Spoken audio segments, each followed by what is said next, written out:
Chapter 28:10.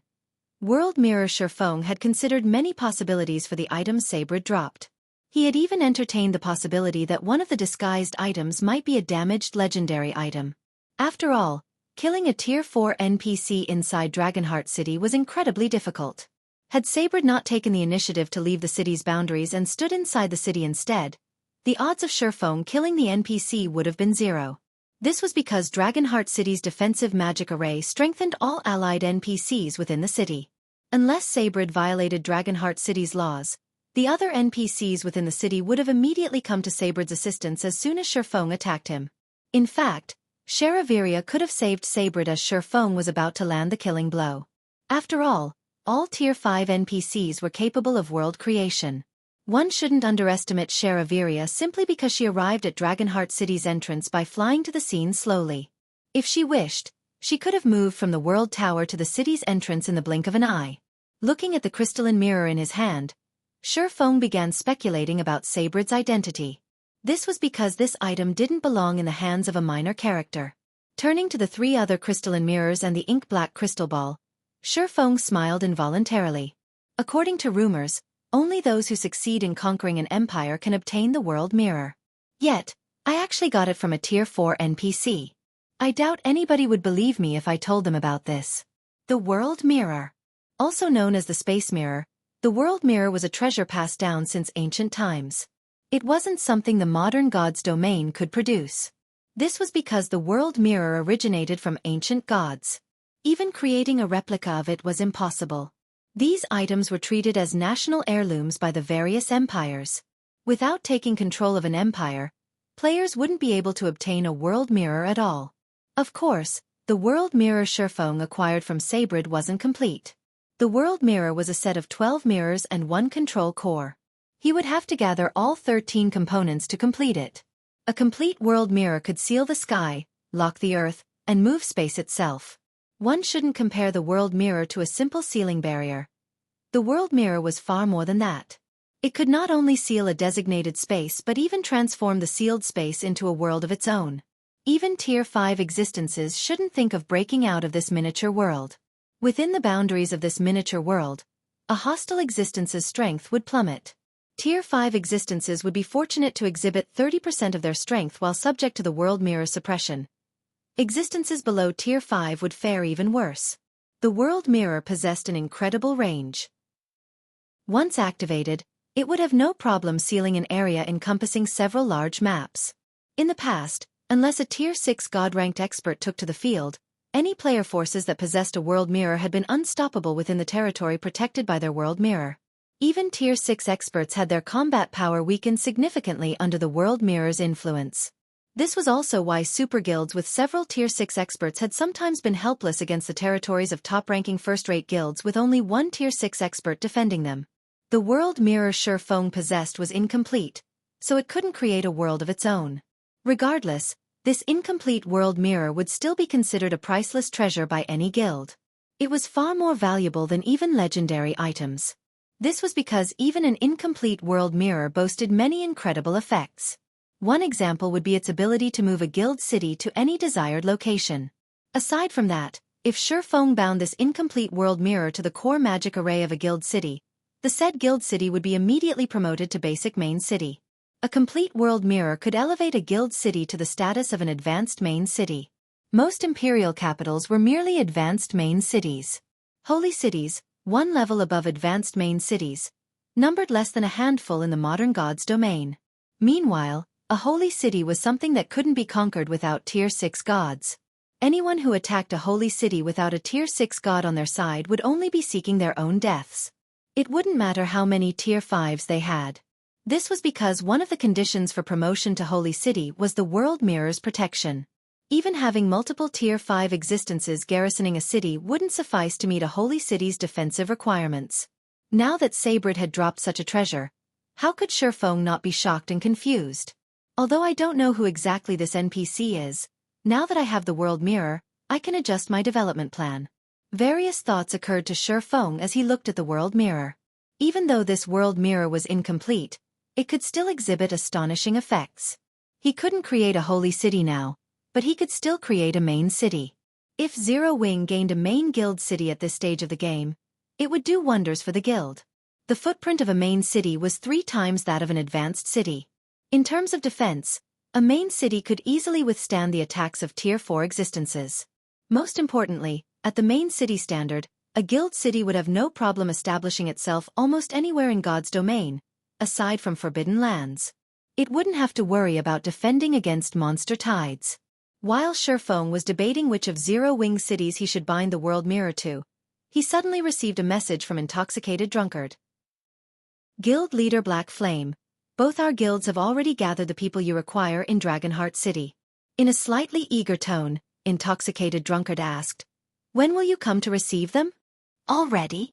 This news surprised Xueqi. Looking at the time, he saw that only half a day had gone by since the contract signing with the 2 super guilds. With Dragonheart City still sealed, teleporting into the city was impossible. Hence, traveling to Dragonheart City would be difficult for players. Needless to say, assembling so many lifestyle players in Dragonheart City would be even more difficult. He had anticipated having to wait at least 2 days, yet the 2 super guilds had fulfilled their end of the bargain in just half a day. Their efficiency was truly superb. "Of course." Smiling proudly, Intoxicated Drunkard said, "You shouldn't forget that our 2 guilds have focused on maritime development, Guild Leader Black Flame. This much is still within our capabilities." "Okay. I'll head over right away." Nodding, Xueqi stored the world mirror and promptly left the Wanderer's shop to receive the 2 super guilds people. A group of 20,000 Tier 3 experts and several thousand lifestyle players would attract anyone's attention. However, as Elder Wu and Intoxicated Drunkard understood Xueqi's thoughts very well, they did not conduct the handover in Dragonheart City. Instead, they chose to do it outside the city. This way, the transaction would be sub rosa, and Xueqi wouldn't have to worry about his intentions getting exposed. "Guild Leader Black Flame, all of the manpower you requested is here. These people will follow your command for the next half-month. Moreover, they have also signed a contract that prohibits them from leaking information on the task they have to do," Intoxicated Drunkard said, smiling as he pointed at the tens of thousands of players standing in the valley behind him. "Now that we've fulfilled our end of the contract, may we know when our 2 guilds can head to the World Tower?" Their 2 guilds urgently needed the 4th underground floor's small fortresses. After all, the sooner they occupied the fortresses, the sooner they could start searching for Tier 4 legacy lands. Otherwise, they wouldn't have expended so much effort to bring all these people to Dragonheart City in such a short time. Looking at the anxious expressions of Intoxicated Drunkard and Thousand Lives, Xueqi chuckled and said, "You can begin capturing the fortresses now. I have already notified Yu Luo about it. She is also an honorary knight, and she will keep an eye out for Warblood and Secret Hand inside the World Tower. If Secret Hand dares to try anything, they won't get away with it. So, you can do as you wish inside the tower." "In that case, thank you, Guild Leader Black Flame." Intoxicated Drunkard's eyes glowed brightly when he heard Xueqi's reply. "I still have matters to attend to, so I'll take my leave first." Thousand Lives similarly departed in a hurry after thanking Xueqi. After the 2 guild executives left, the remaining members of the 2 super guilds looked at Xueqi in a daze, wondering what Xueqi planned on having them do afterward. "Everyone, follow me. I'm afraid you'll be very busy for the upcoming period." After glancing at the tens of thousands of players in the valley, Xueqi nodded and led them to a nearby island. He then set up a sealing barrier there to prevent anyone on the island from contacting the outside world. This barrier also prevented players from going offline. Anyone who wished to log out of the game would have to leave the barrier first. Read latest chapters at Xueqi World. EU 3 days later, on a barren island nearby Dragonheart Island. With a face full of excitement, Solitary 9 flew up to Xueqi, who was drawing a magic array inside a humongous steel fortress. "Commander, I just received news from Dragonheart City. Starlink and Miracle have begun taking action. Should we head over now?" After completing the core magic array, Xueqi breathed out a deep sigh. "Those guys sure moved quickly," Xueqi said, chuckling. "Fine. I'm done here as well. Have Thorn get ready on his side. We're returning to the Eastern Continent now." "Yes, sir." Solitary 9 nodded, his eyes shining with excitement. Starlink has announced a crusade against Zero Wing's blockade at the Secret Covenant Tower and is calling for all powers to gather in Sky Spring City. Starlink is also demanding the 3 guilds remove the seal on Sky Spring City. Otherwise, it's going to use the captured executives as a sacrifice as an opening gambit. I heard that besides Zero Wing's alluring Summer and Shadow Sword, even Unyielding Soul's Vice Guild leader Mu Lingsha and Crimson Emperor's up-and-coming talent Blue Gown were captured. If the 3 guilds don't concede, Starlink will have the Tier 4 NPCs kill these people using a method that will harm their souls. Not only will these people suffer increased death penalties, but they will also enter a weakened state for a long period. There's even a possibility that their accounts will get crippled. Upon hearing the Berserker's words, Xueqi frowned slightly. He never thought that the Secret Hand Association's Tier 4 NPCs would actually interfere in this matter. How bold of Starlink. It dares wag its tail in Zero Wing's territory and even use the 3 guilds' executives as a sacrifice? Xueqi sneered. I know, right? But you have to admit that Starlink is no longer the same as before.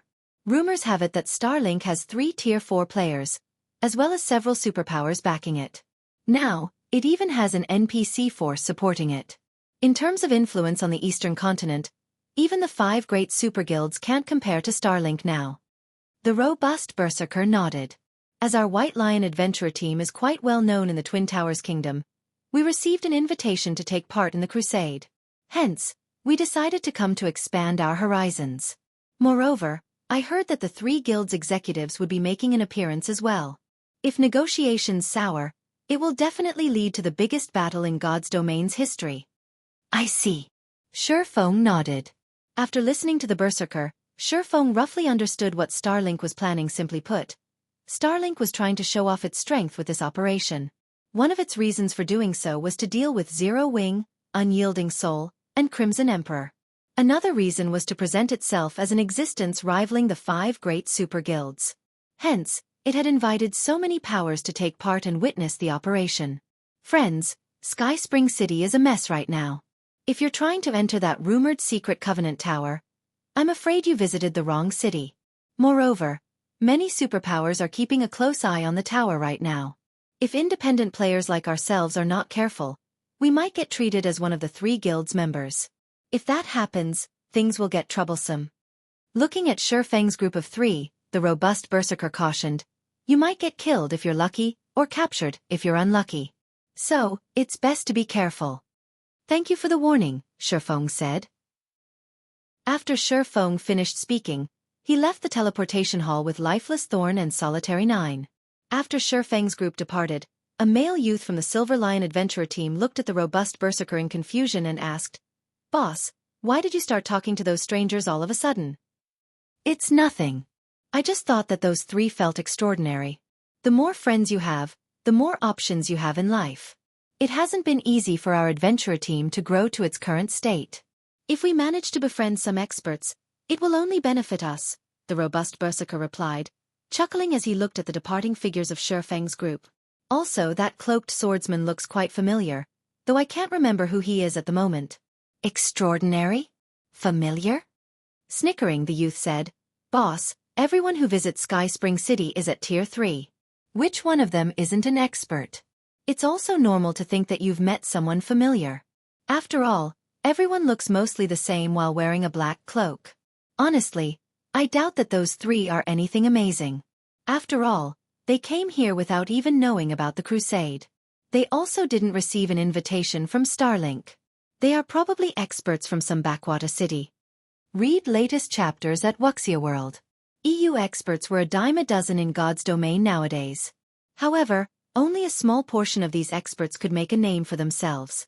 Meanwhile, any of such experts operating in the Twin Towers Kingdom and the neighboring countries would have received an invitation from Starlink. The fact that Xueqi's group didn't prove that they were only ordinary experts unworthy of the White Lion adventurer team's attention. Meanwhile, outside the teleportation hall. Commander, are we going there now? Lifeless Thorn asked when he saw that Xueqi wasn't heading for Zero Wing's residence. Starlink has invited experts from all over for a crusade, and is even planning on using Zero Wing's executives as sacrifices. How can I not go there to congratulate it? Xueqi said, rolling his eyes at Lifeless Thorn. Xueqi made his way to Starlink's magnificent and luxurious residence that stood on the city's main street. Chapter 28:12. Storm brewing at the residence Sky Spring City, Starlink's residence. At this time, Tier 3 experts were thronging to Starlink's residence, which occupied an area equivalent to 2 sports stadiums. Before Xueqi's group of 3 could arrive at the entrance of Starlink's residence, they saw the players crowding the main street, stepping aside and opening a path for a 100-man team. All the members of this 100-man team were at least a level 125, Tier 3 expert. They were also equipped with level 120 dark gold equipment and 2 or 3 pieces of epic equipment. The 2 people walking in the head of this team were even more eye-catching. Not only were they equipped with 6 or more pieces of epic equipment each, but both of them were actually Tier 4 players. One of them was a level 129 Berserker Emperor, while the other was a level 130 Sword Emperor. Just seeing their gear, levels, and tier made the surrounding players sigh in fascination. Crap! Who are these people? Why haven't I seen that guild emblem before? You don't know? They're from a guild called 100 Ghosts, an incredibly mysterious guild that appeared recently. I heard that it has an incredible origin.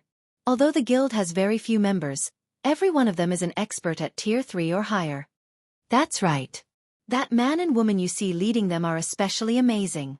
Before they got promoted to Tier 4, they secretly challenged the various superpowers monsters and won 49 out of 49 challenges. I never thought that those 2 would get promoted to Tier 4 after disappearing from the public eye for some time. If they already had an undefeated record before reaching Tier 4, doesn't this make them nigh invincible now that they've reached Tier 4? The surrounding players held heated discussions over 100 Ghosts' 100-man team. Simultaneously, they couldn't help admiring Starlink. 100 Ghosts was a guild that did as it pleased. It did not show respect to any superpower, yet it had actually accepted the invitation to participate in Starlink's crusade. 100 Ghosts? Xueqi was slightly surprised when he overheard the surrounding players' conversations. In the past, he had heard a little of the guild known as 100 Ghosts.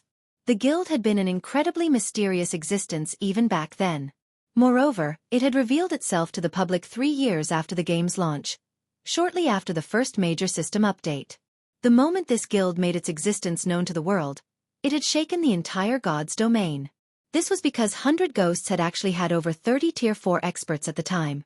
Back then, even the superpowers only had around 30 Tier 4 experts, with stronger ones having around 40. In addition, after 100 Ghosts made its public appearance, the guild's Tier 4 experts began frenziedly challenging the various superpowers and took the continent by storm. However, for some reason, after 100 Ghosts had finished challenging the various superpowers and proving its strength, it suddenly went silent. The next time it appeared, the guild already had Tier 5 experts and began challenging the 5 great super guilds. Despite having the ability to challenge the 5 great super guilds, 100 Ghosts did not possess even a single guild residence on the main continent. The guild did not compete for resources, either. The only thing the guild did was do combat. This situation had given the 5 great super guilds headaches back then. After all, the 100 Ghosts guild was simply too mysterious. It did not have any roots, so it was impossible to target the guild's base of operations. On the other hand, the number of Tier 5 experts the guild had was not the slightest bit inferior to the 5 great super guilds. In this life, God's Domain's first major system update had taken place 2 years ahead of time. And 100 Ghosts had also appeared 2 years ahead of time. This situation put Xueqi in a reverie. Could they be a guild from an interstellar continent? If it were before he had visited the ancient God's Domain, he probably wouldn't have any idea how such a strange guild could appear out of nowhere. However, after visiting the ancient era, he understood that God's Domain housed players not just from Earth but from the several interstellar continents as well. Just like the ancient God's Domain, 100 Ghosts could be from another version of God's Domain. Only this version of God's Domain overlapped with the modern God's Domain much more closely than the ancient God's Domain. Hence, 100 Ghosts could bring so many players to the modern God's Domain. In fact, Xueqi even suspected that the mysterious area Lifeless Thorn and the others fell into previously was 100 Ghosts' home world. However, Lifeless Thorn and the others had been repatriated to the modern God's Domain before they could learn much about this other version of God's Domain. This would also explain why 100 Ghosts' members gave off a similar, but more subdued, sense of abnormality as the ancient God's Domain's players. Another thing that surprised Xueqi was that Starlink had actually managed to connect with 100 Ghosts. This never happened in Xueqi's previous life. Now that so many powers are gathered, I'm afraid Zero Wing will have it tough later. I know, right? The experts from Starlink, Miracle, and the other superpowers aside, just the number of experts gathered here is still more than enough to make Zero Wing suffer. I wonder if Zero Wing even dares come? Starlink has obviously set up a trap. I doubt it will. Since this is Starlink's residence, even if Starlink's experts take action inside, the city's NPC soldiers won't care at all. Zero Wing's experts can only rely on themselves. The players on the main street couldn't help worrying for Zero Wing, Unyielding Soul, and Crimson Emperor as they watched the various powers experts enter Starlink's residence one after another. Although Zero Wing had the home ground advantage in Sky Spring City, how could the three guilds possibly beat more than 20 superpowers when it came to expert count? Not to mention, a bunch of experts from the various major powers had also come to support Starlink. If it came down to a fight, the three guilds wouldn't stand a chance at all. So long as the three guilds' experts dared show up, only death would await them. Yet, if the three guilds did not show up, their reputation would most likely go down the drain. After all, if news of this matter spread, everyone would definitely think that the three guilds have grown timid. If the three guilds didn't even dare accept a challenge, their aim of becoming titans in God's domain was an utter joke. While the rubberneckers were conversing among themselves, a team of several dozen players suddenly appeared on one end of the main street, their arrival startling the gathered crowd. This was because these players were members of the three guilds. Leading this team of players were none other than Fire Dance, Unyielding Soul, and Illusory Words. Moreover, aside from these three, there was actually another Tier 4 expert with them. The aura this fourth Tier 4 player released was so terrifying that the gathered crowd gasped reflexively. What?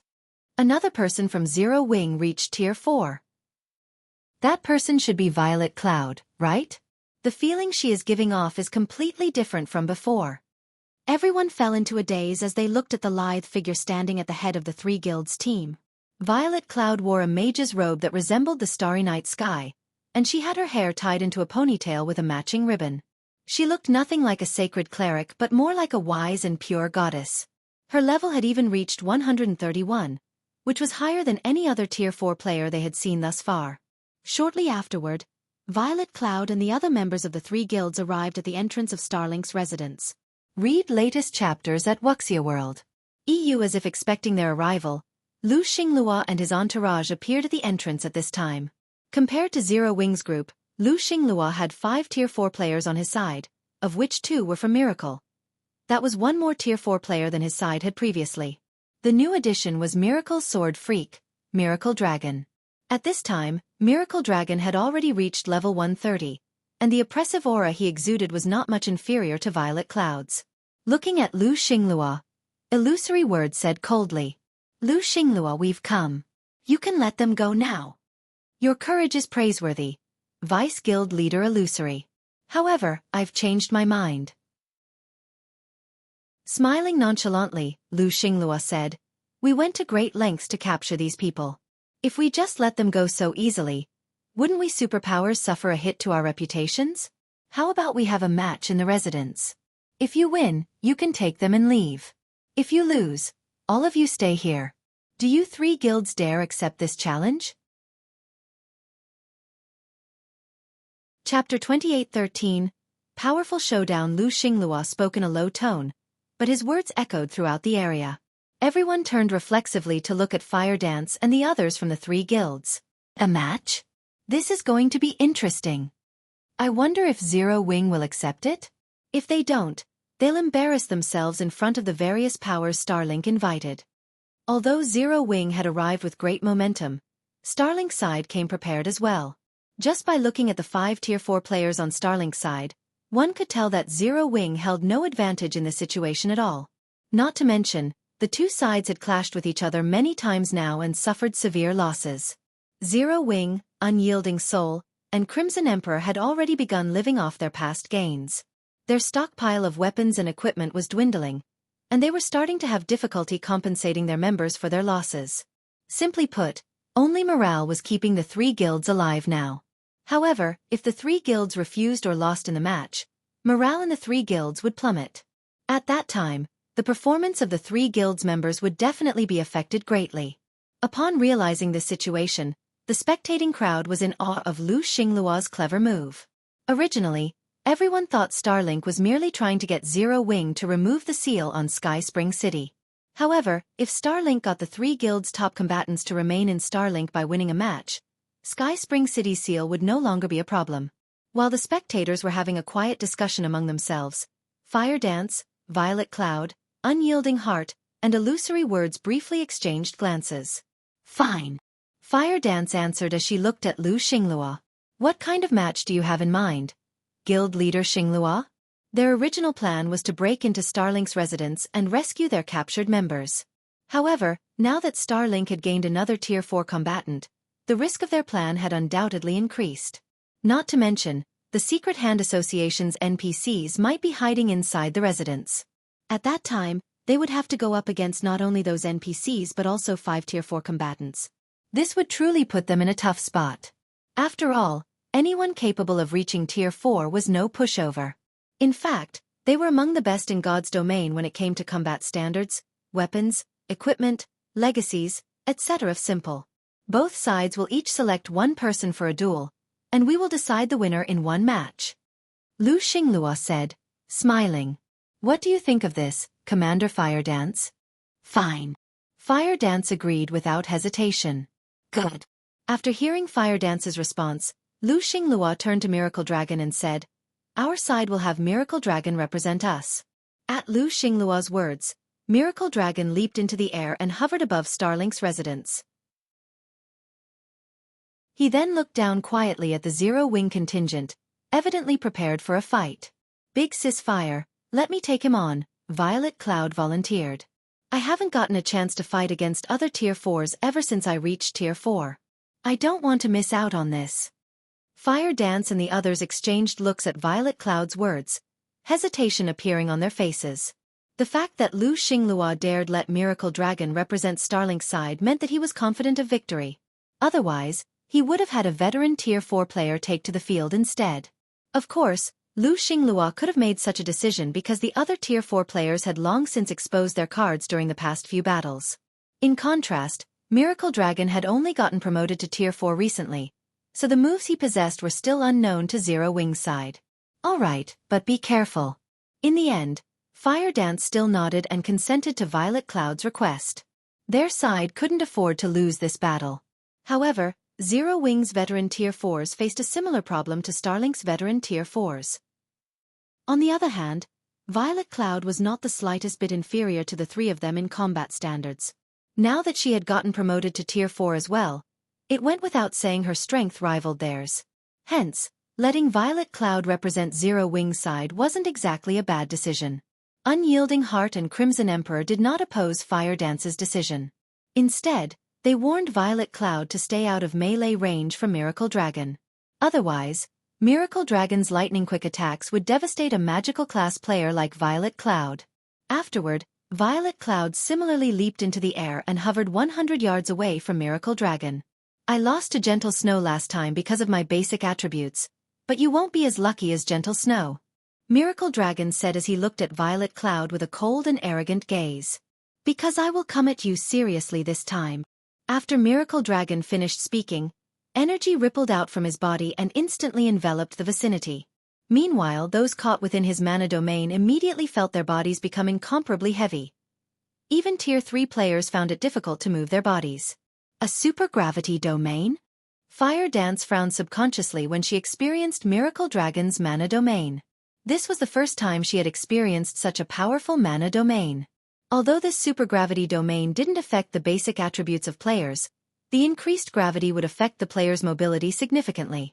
In fact, Fire Dance estimated that her mobility would be halved because of this mana domain.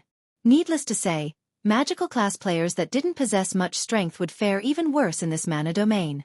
Before Fire Dance and the others could recover from their shock, Miracle Dragon unsheathed the silver greatsword he carried.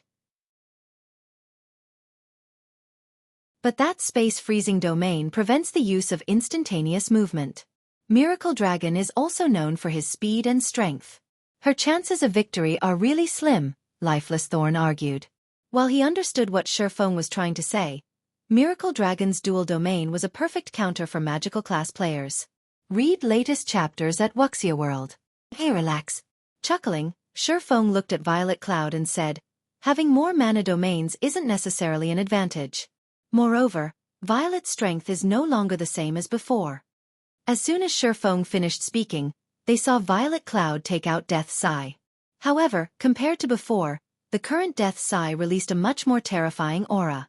The instant Violet Cloud wielded it, an aura of death instantly spread into the surroundings. A dual domain might be amazing, but a lone mana domain isn't necessarily inferior. After saying so, Violet Cloud operated her mana body at maximum capacity. The next moment, energy rippled out from her body, instantly pushing back Miracle Dragon's dual domain and preventing it from extending more than 30 yards from Miracle Dragon. The difference between the mana domains of both sides was instantly determined. Chapter 28:14. Astromancer's Might. What's going on?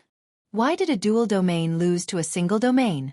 The various experts looking up at the sky were bewildered when they saw Miracle Dragon's dual domain getting suppressed. They couldn't understand how a single domain could win against a dual domain.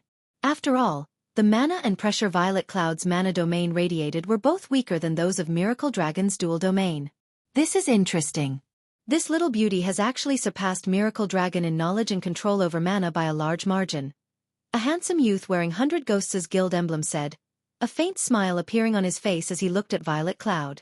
I never thought there would be such a talent in Zero Wing. Humph. The people here think that just having high basic attributes is sufficient. They don't know that what's most important for Tier 4 players aren't attributes or combat standards but control and understanding over mana, sneered the beautiful woman with short blue hair standing beside the handsome youth. A mana domain is the result of making an area's mana into one's own. Miracle Dragon can operate the mana of his 2 mana domains only at a basic standard. How can he possibly win against someone with better control over mana? Looking at Violet Cloud with fascination, the handsome youth said, but this little beauty is quite the genius. We can have her join us and become one of our outer supporting members. Abyss! Don't go acting on your old habits again. Don't forget why we came to this continent. The short-haired woman warned. Relax. I know what I'm doing. Nobody on this continent is a match for me. Zero Wing's alliance will crumble for certain this time. Nothing will change even if that black flame shows up. If this little lady wants to protect Zero Wing, she'll have no choice but to beg me. She'll definitely take the bait at that time, the handsome youth said, smiling. The short-haired beauty carrying a battle axe did not refute the youth's statement. After all, it was indeed true that they could keep Zero Wing alive with just a word. While the pair from 100 Ghosts were conversing, Miracle Dragon had taken action. Unfazed by the fact that his dual domain had been suppressed, he flew within 50 yards of Violet Cloud and brandished his great sword. 9 extreme slashes. Tier 4 legacy skill. Light Shatterer. 9 sword lights tore through space and instantly appeared around Violet Cloud. Moreover, as if to prove that Miracle Dragon had reached the domain realm already, the 9 sword lights moved around Violet Cloud like a bunch of lively monkeys, their attack trajectories unpredictable. Facing this tricky move, Violet Cloud flicked her staff and activated Blink, instantly appearing 30 yards away and dodging the 9 sword lights in the nick of time. Boom!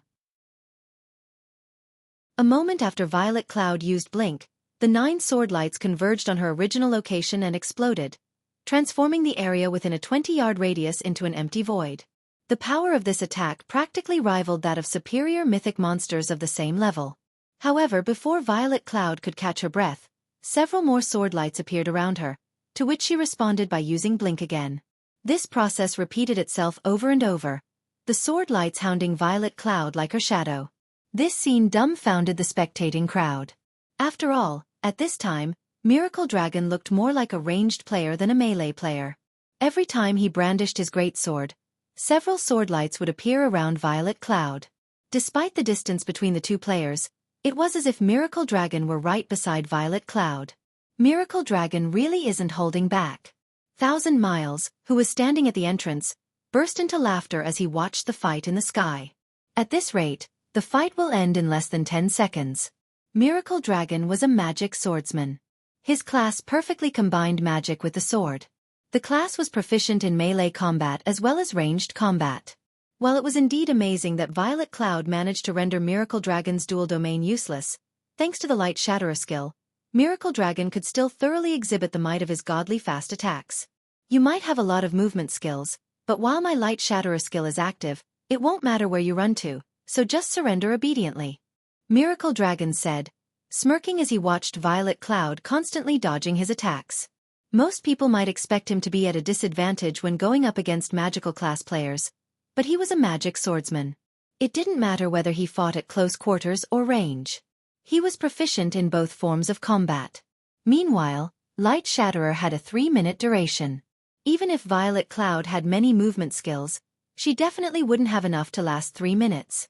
And once she ran out of movement skills, all she could do was wait for death. Thank you for your warning. Looking at the arrogant magic swordsman, Violet Cloud smiled faintly and said, I might not be able to dodge them if I'm alone, but what if there are multiple copies of myself? After saying so, Violet Cloud swung her staff and summoned several dozen identical copies of herself within her vast starry domain.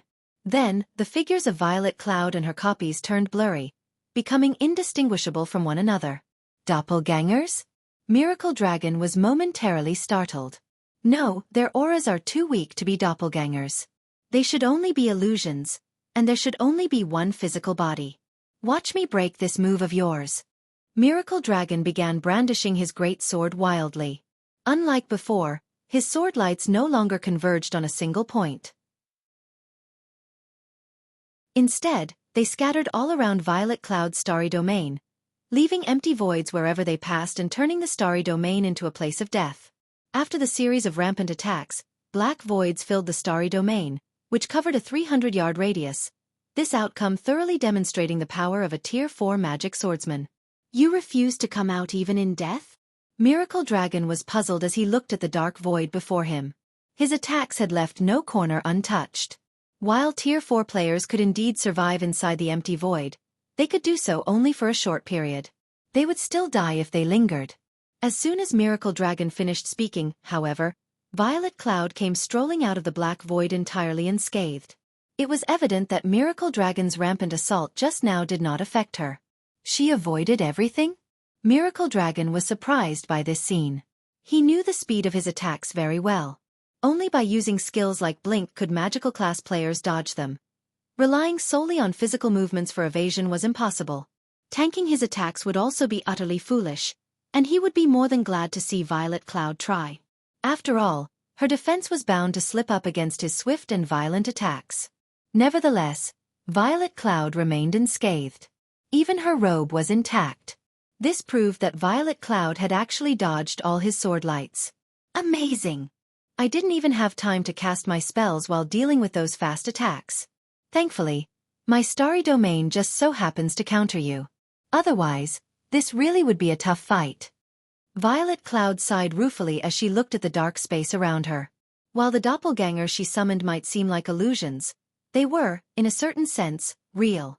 This was because she could freely shuttle her real body between these doppelgangers. This ability was much stronger than her blink skill. Moreover, while this ability cost concentration and mana to use, it didn't have a cooldown.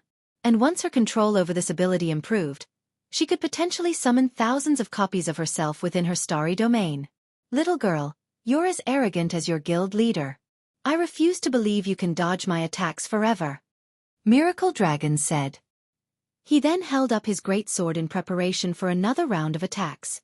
However, before Miracle Dragon could brandish his weapon, shadow blades emerged from the dark void behind Violet Cloud, numbering 600.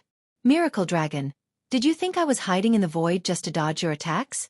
Chuckling softly, Violet Cloud said, I spent a long time preparing to deal with you. Now, let me see how you block these 600 shadow blades. As soon as Violet Cloud finished speaking, the 600 shadow blades carrying devastating power began raining down on Miracle Dragon like a hail of bullets. Miracle Dragon knew that there was no way he could dodge them all. Immediately, he activated his Berserk skill, drastically increasing his basic attributes and doubling his attack speed. The next moment, he brandished his great sword, blocking the shadow blades one after another in rapid succession. Boom, boom, boom. A shadow blade would get sent flying away every time Miracle Dragon swung his great sword. However, under Violet Cloud's control, these shadow blades would quickly correct their trajectories and attack him once more. The space above Starlink's residence transformed into a dark void, the shock waves of the battle spreading throughout Sky Spring City. Rather than a clash between players, the duel between Violet Cloud and Miracle Dragon looked more like a clash between monsters. From watching this battle, the Tier 3 players present thoroughly understood how insignificant they were in front of Tier 4 players. Read latest chapters at Wuxia World.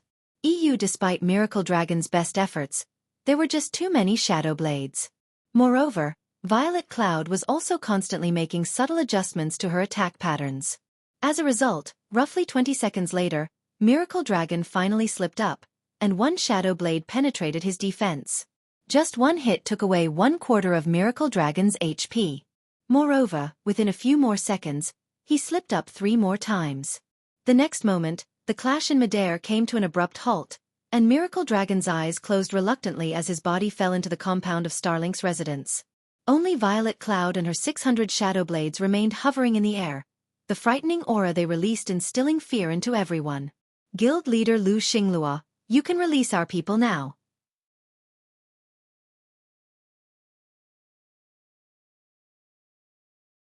He's releasing them without a fight? Unyielding Heart was stunned when he saw Mu Lingsha and the others free. Honestly, Unyielding Heart didn't believe any of the words Lu Xinglua said before. To his disbelief, Lu Xinglua had actually gone through with his promise and released the captured players without a fight. However, as soon as the bindings on Alluring Summer and the others were removed, Alluring Summer shouted, "Run! Commander, you guys need to get away fast. It's a trap." Unfortunately, as soon as Alluring Summer finished speaking, a 3-fold magic array suddenly appeared in the sky above Starlink's residence. The magic array instantly expanded and covered a 1,000-yard radius. Apart from Starlink's and the various superpowers members, everyone caught within the barrier felt their bodies growing heavier. Even Tier 4 players like Unyielding Heart found their basic attributes falling by 30%. Ran. You think you can run away today? Lu Xinglua sneered as he looked at the members of Zero Wing, Unyielding Soul, and Crimson Emperor. I've released your people, so don't say I didn't abide by our agreement. However, whether you can leave this place alive is another matter altogether. Oh, by the way, this magic barrier is a master barrier. Let alone you Tier 4s, even a superior mythic monster can't break out from it. At the same time as Lu Xinglua finished speaking, 3 NPCs flew out of Starlink's residence and looked down at the 3 guilds members from the air. With the appearance of these 3 NPCs, Violet Cloud's starry domain was instantly overwhelmed by a much stronger and violent mana domain. As a result, her starry domain contracted to only 50 yards away from herself. Meanwhile, upon seeing these 3 NPCs, everyone present gasped involuntarily. Victor Palom, Secret Hand Association Elder, Tier 4 Great Wizard, Level 160 HP 180 million, Claire Saverin, Secret Hand Legion Vice Commander, Tier 4 Sky Knight, Level 160 HP 330 million, Melt Cabra, Secret Hand Legion Commander, Tier 4 Elemental Hunter, Level 162 HP 270 million. 3 Tier 4 NPCs. How is this possible? The various major powers members gaped in shock at these 3 NPCs. Although they knew that Starlink had worked together with the Secret Hand Association to capture the 3 guilds executives, they had thought that only 1 Tier 4 NPC was aiding Starlink. Now, 3 Tier 4 NPCs had appeared. Their combined combat power was enough to destroy even Sky Spring City. Melt Cabra, an elderly man apparently in his 50s who carried a crystalline bow, turned to Lu Xinglua and said, "Guild leader Xinglua, you've done well this time. Our association will help you take control of the Secret Covenant Tower as agreed." "Thank you, Commander Melt." Lu Xinglua beamed at Melt Cabra's words. Lu Xinglua's goal since the very beginning had been the 3 guilds' Tier 4 members. The main reason he had Miracle Dragon partake in a duel was to create a distraction while the Secret Hand Association set up the magic barrier. After all, setting up such a powerful barrier would create powerful mana fluctuations. Only a duel between 2 Tier 4 players could conceal these mana fluctuations.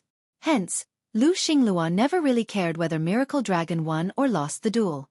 How vicious of Lu Xinglua! He was planning to wipe out the 3 guilds' top combatants all along. It seems Zero Wing's side is finished. A force of 3 Tier 4 NPCs is basically unstoppable in the Twin Towers Kingdom. At this time, everyone already understood that this was a trap Starlink set up for the 3 guilds. So long as the 3 guilds' top combatants got annihilated here, the 3 guilds would be finished. They would no longer have the ability to resist Starlink and the various superpowers. The complexions of the three guilds members darkened when they saw this situation. How is this possible? How did Lu Xinglua recruit the help of so many Tier 4 NPCs? Unyielding Heart couldn't help despairing as he looked at the three Tier 4 NPCs in the air. According to the information they obtained, only one Tier 4 NPC had been present when Mu Lingsha and the others were captured. They had originally planned for him and Illusory Words to work together to pin down this Tier 4 NPC, while Violet Cloud and Fire Dance went up against Starlink's Tier 4 players. Now, the number of Tier 4 NPCs they had to face had tripled. Moreover, they were even caught inside a master barrier. They couldn't escape even if they wanted to. While the three guilds members were at a loss as to what to do, Melt Cabra glanced at them. Capture Zero Wings members. Kill everyone else using soul attacks.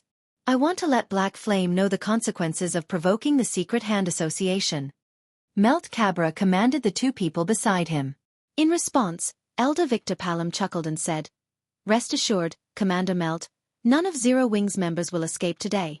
Melt Cabra's words stunned the spectating crowd. These NPCs are here for Zero Wing? Crap! What did Zero Wing do to have an NPC force aim for their lives? At this time, let alone the various major powers, even Unyielding Heart and Illusory Words were stunned. An NPC force had actually mobilized such a powerful party just to take revenge on Xueqi? However, before Unyielding Heart and Illusory Words could react to this piece of information, the three NPCs made their move, splitting up and charging at Violet Cloud and Fire Dance. Zero Wing! This is the consequence of your sins. Lu Xinglua burst into maniacal laughter when he saw the three NPCs taking action. I didn't even do anything this time. Previously, Lu Xinglua had still felt quite troubled by the three guilds' resistance.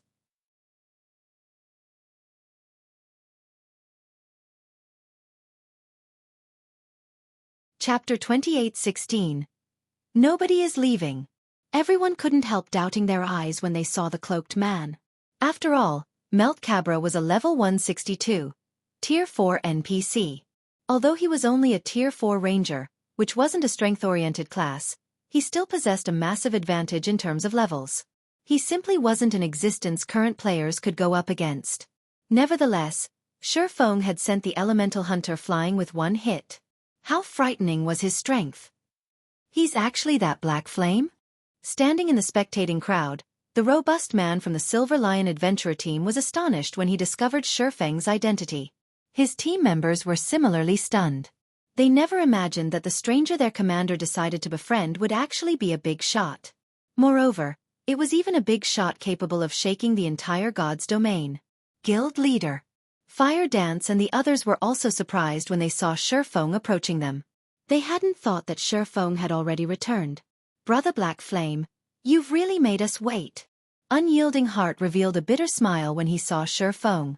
Although not much time had passed since they parted ways at the ruined mountain range, it felt like months and years had gone by on their side as the pressure they faced from the various superpowers increased by the day. Fortunately, their peak experts had found several Tier 4 legacy lands while exploring level 130 maps. As a result, their three guilds managed to produce 3 Tier 4 players quickly, instantly alleviating the pressure they faced at the Twin Towers Kingdom by a large margin.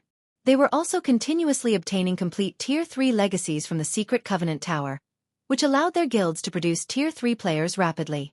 As a result, their three guilds had managed to last until today, albeit by the skin of their teeth.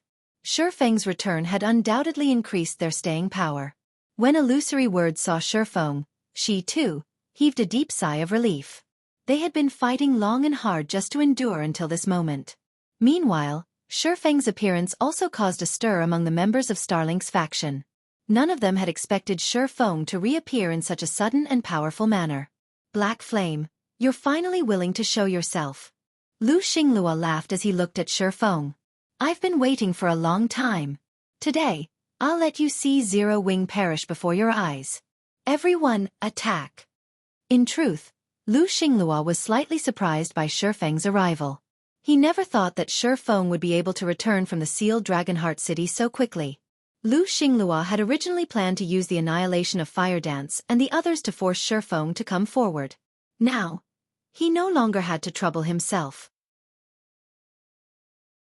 As soon as Lu Xinglua finished speaking, Sword Demon, Wind Demon, and Tengu, who had all reached Tier 4, moved to surround Zero Wing's members.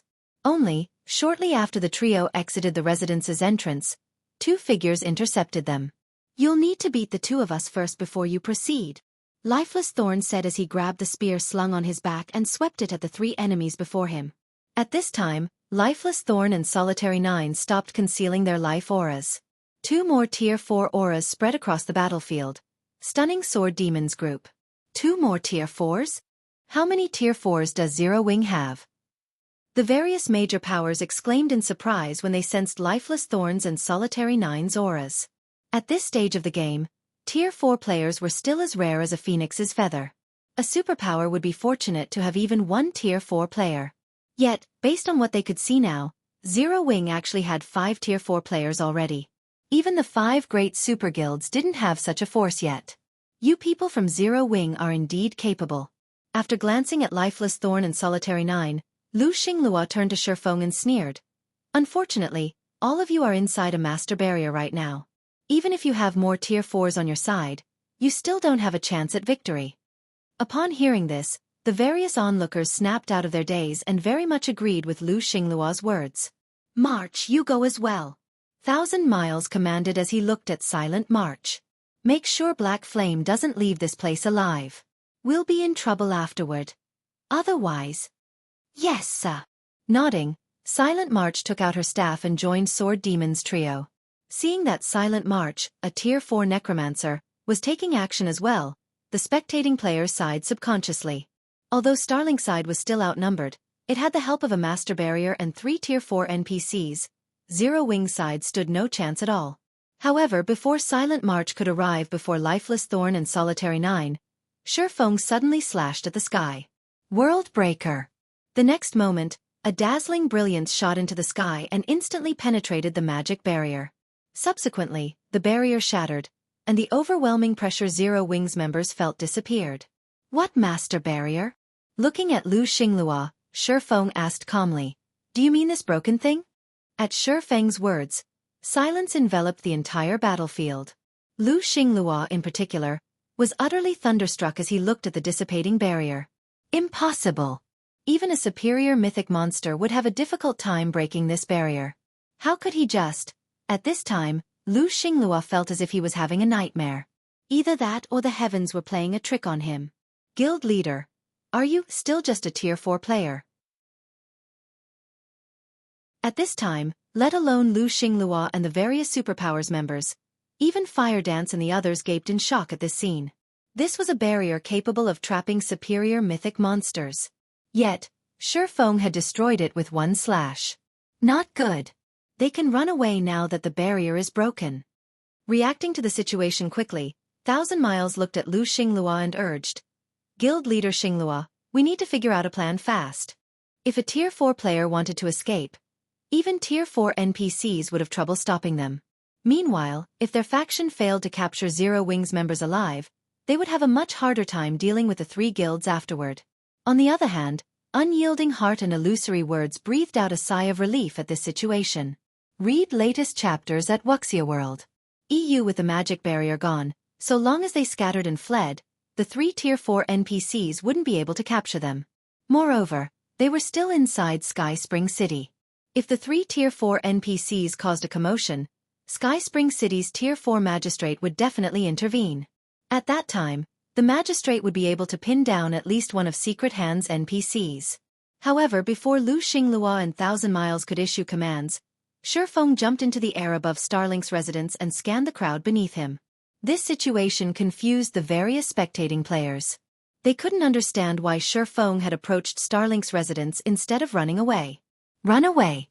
Looking at 1,000 Miles, Shifeng laughed and said, "Do you think you're the only ones capable of summoning Tier 4 NPCs? Nobody is leaving today. All of you will stay here." After saying so, Shifeng took out 2 summon guard scrolls from his bag and activated them.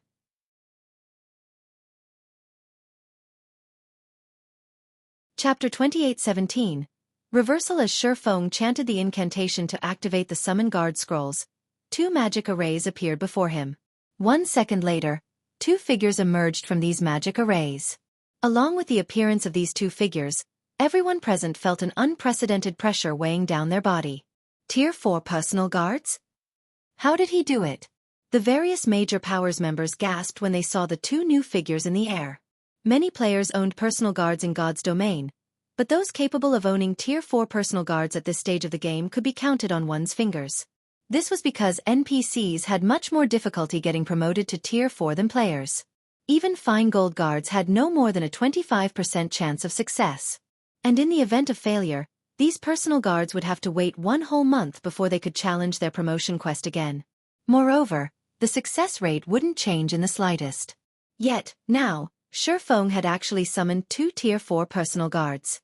Meanwhile, these 2 personal guards were none other than Kite and Anna. As the 2 NPCs had been busy challenging their Tier 4 promotion quests previously, Xueqi had not summoned them for quite some time now. Fortunately, Kite and Anna possessed incredibly high growth potentials. Both of them had successfully gotten promoted to Tier 4, and their current levels even surpassed Xueqi's by a large margin. At this time, Kite had already reached level 146, whereas Anna was at level 149. While their levels were still lower than the Secret Hand Association's 3 NPCs, the difference was negligible.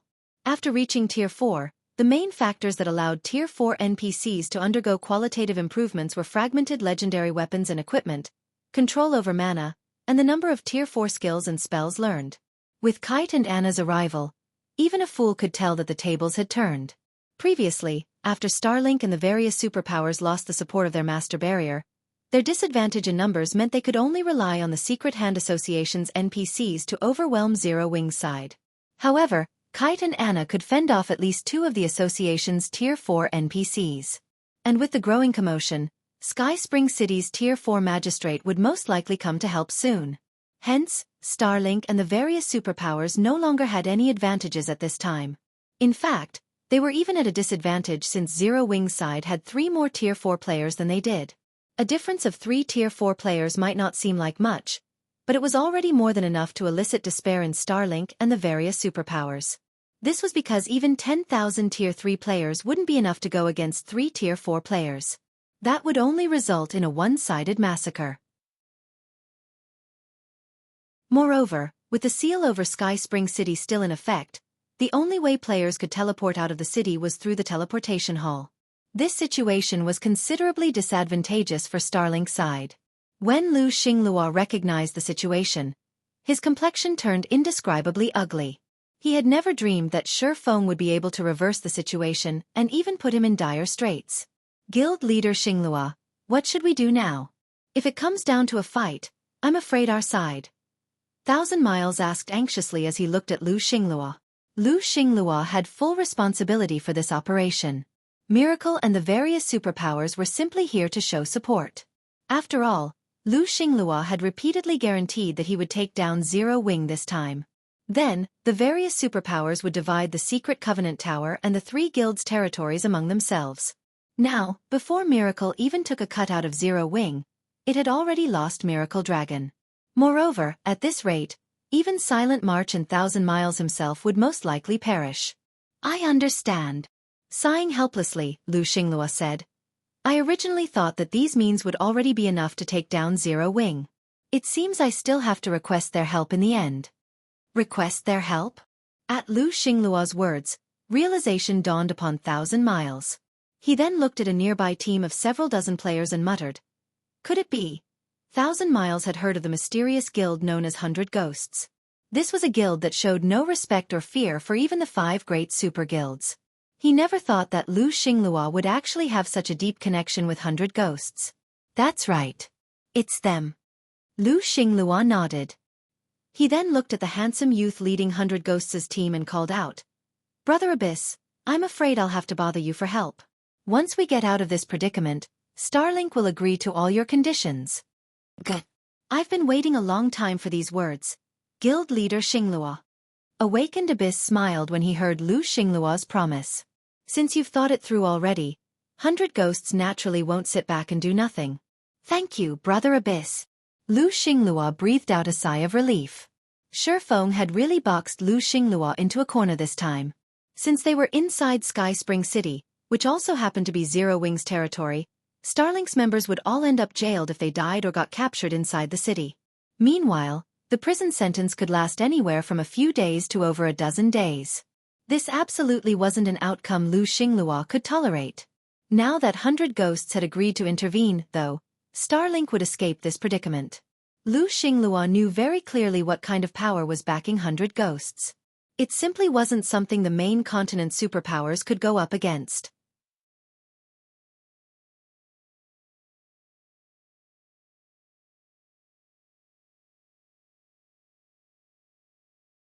Chapter 28:18. You think too highly of yourself. When Xueqi finished speaking, silence enveloped the entire battlefield.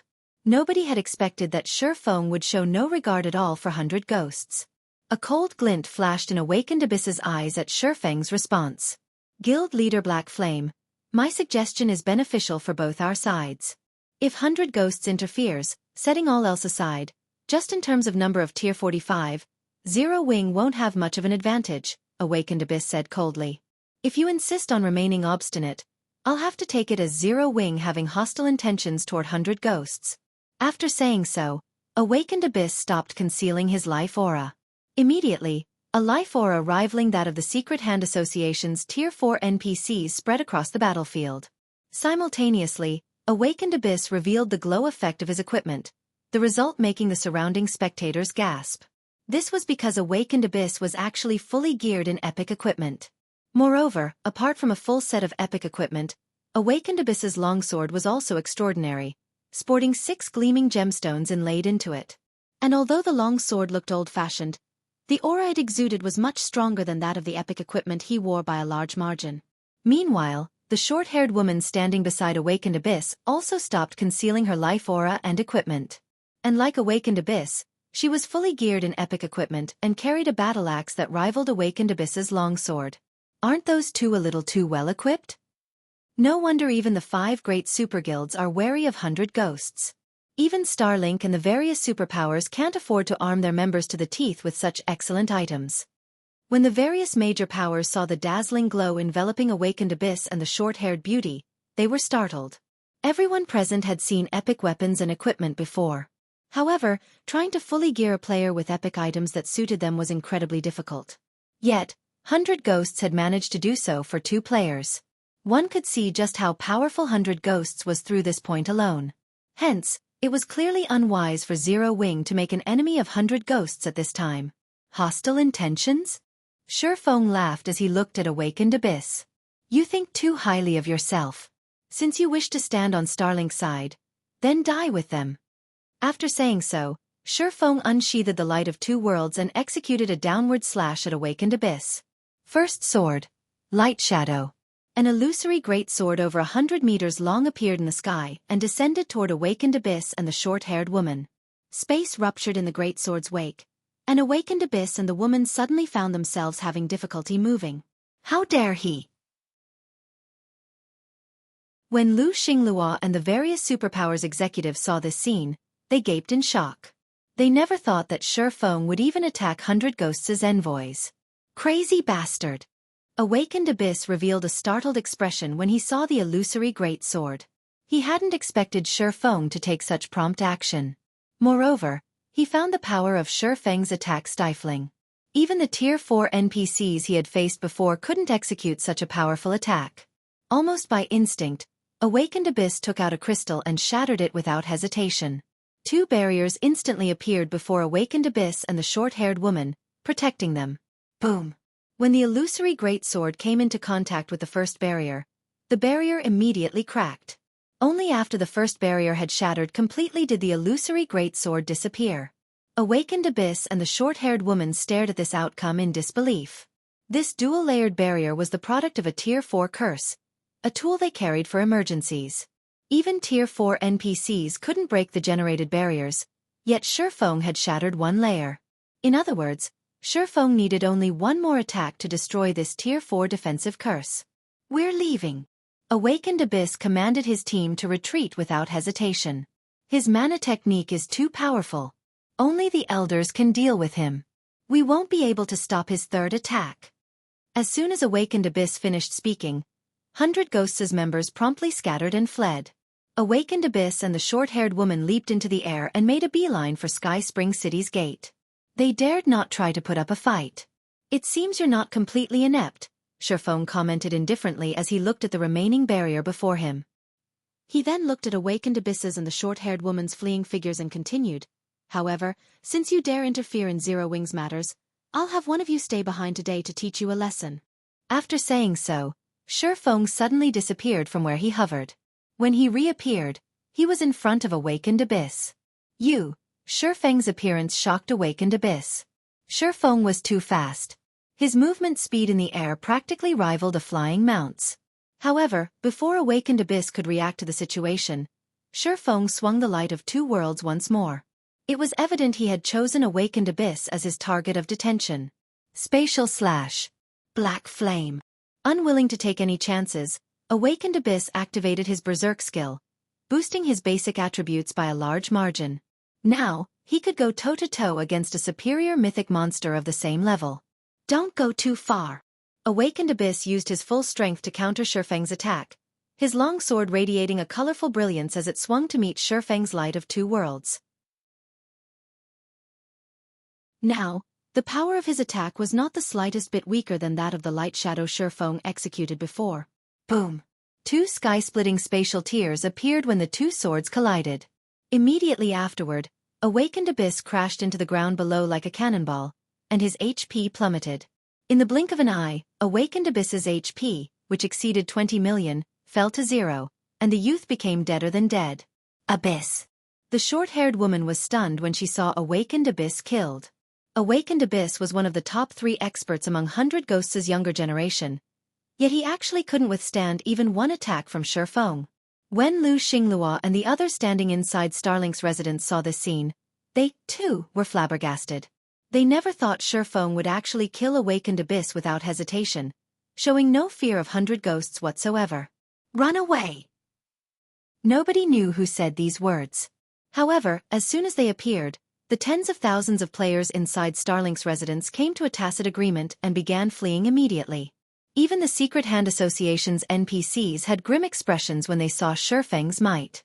"We're leaving," Melt Cabra commanded, understanding that the situation was no longer in their favor. With just the 3 of them here, they would be helpless against Xueqi.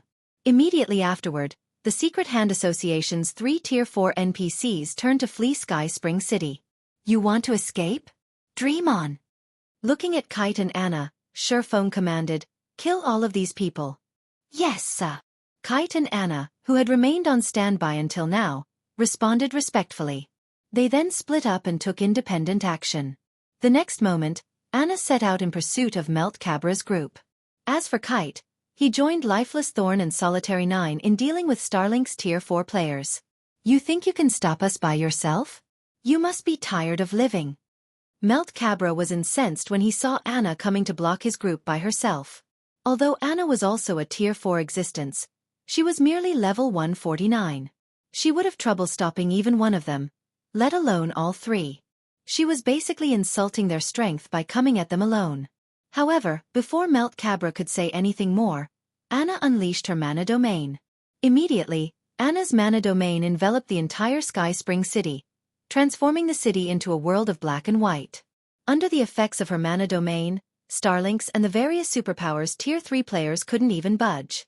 As for Melt Cabra's group of 3, they felt immense pressure pressing down on them, subjecting the mana within their bodies to a powerful suppression. The 3 of them could barely extend their own mana domains 20 yards from themselves. The might of Anna's mana domain was simply unbelievable. Before Melt Cabra and the other 2 could react, countless pitch-black chains assaulted them from all directions. Simultaneously, innumerable holy swords appeared in the sky and shot at all 3 of them. Despite the trio working together and doing their best to fend off the attacks, they actually remained at a complete disadvantage. Anna thoroughly displayed her strength as an epic guard, and it was only a matter of time before she defeated the 3 hostile NPCs. Lu Xinglua, you should follow your friends as well. Xueqi instantly appeared in front of Lu Xinglua and swung the light of 2 worlds at him. He gave Lu Xinglua no room to even catch a breather. Damn it! Damn it! Black Flame, I'll make you pay for this. 100 Ghosts will make you pay for this too. Lu Xinglua gritted his teeth and shattered one of the crystal rings he wore. The next moment, a strange gray space formed around Lu Xinglua and thoroughly negated Shifeng's attack. However, Lu Xinglua also let out an agonized scream in the gray space. It was evident that getting caught within this gray space wasn't entirely pleasant for Lu Xinglua. A second later, the gray space disappeared together with Lu Xinglua. He sure knows how to run quickly. Read latest chapters at Wuxia World. EU Shifeng wasn't particularly surprised when Lu Xinglua escaped. After all, Lu Xinglua was Starlink's guild leader. It would be strange if he didn't have a few powerful life-saving items. Fortunately, Shifeng had already achieved his goal in coming here. After today's event, Starlink and the various superpowers would lose tens of thousands of Tier 3 experts and many Tier 4 experts. Moreover, even if these experts died, they would still be detained for several days in Sky Spring City's prison once they respawned. Less than 10 minutes later, with Anna and Kite's assistance, Zero Wings members annihilated the Secret Hand Association's 3 Tier 4 NPCs and the various superpowers Tier 3 and Tier 4 experts. The spectating powers were awestruck to witness the deaths of the various superpowers experts. None of them had ever dreamed that the superpowers' crusade against the Secret Covenant Tower would come to such an end. Zero Wings' hidden strength also exceeded their imagination. The guild simply wasn't an existence the various superpowers could go up against. This astonishing piece of news quickly spread all over the Twin Towers kingdom. It even reached the neighboring kingdoms and empires, shocking the various player forces there.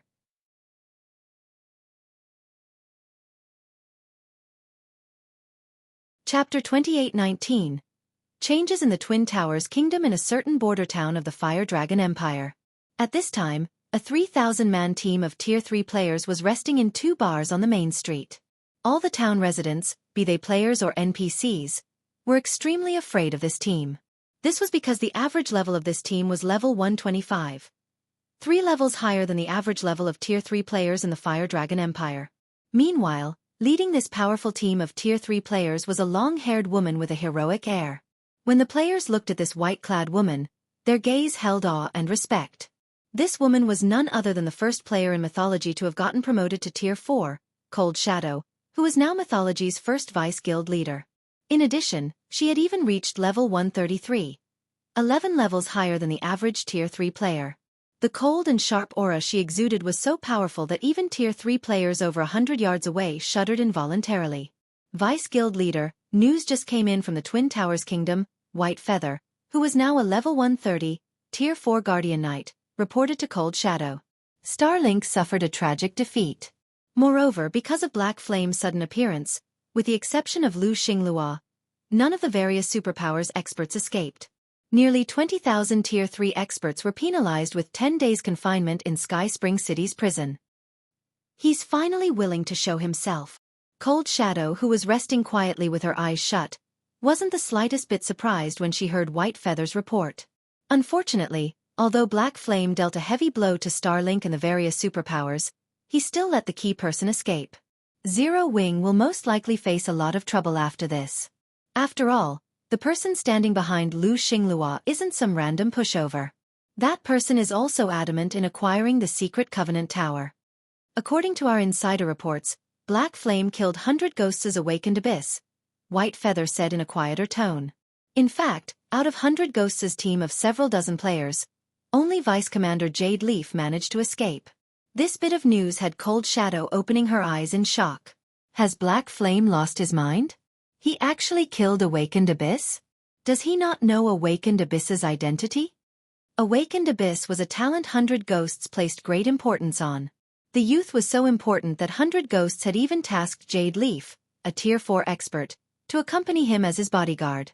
Meanwhile, 100 Ghosts was an existence that even the 5 great super guilds dared not offend. The power this mysterious guild wielded simply defied common sense. At this point, the only thing the 5 great super guilds could do was form partnerships with 100 Ghosts. They absolutely couldn't afford to make an enemy of the guild. This was something Odin repeatedly emphasized. Hence, everyone in mythology was currently doing their best to avoid 100 Ghosts' people. Yet, Shifeng had done the exact opposite. Not only did he choose to oppose 100 Ghosts, but he had even killed Awakened Abyss. When 100 Ghosts learned of this, the guild would definitely go into a frenzy. In that case, should we take action now? White Feather asked. Zero Wing was a guild that mythology had to destroy, no matter what.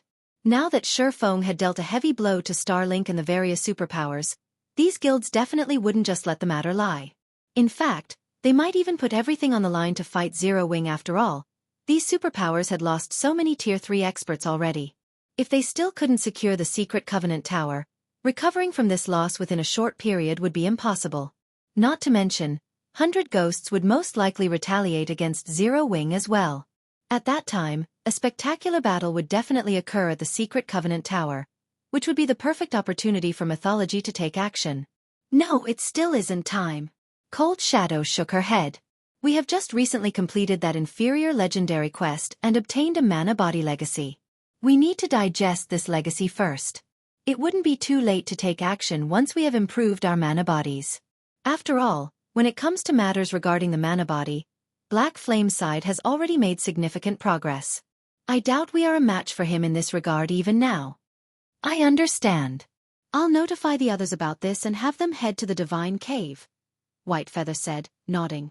There's no need for us to head to the Divine Cave yet. We are merely learning a legacy.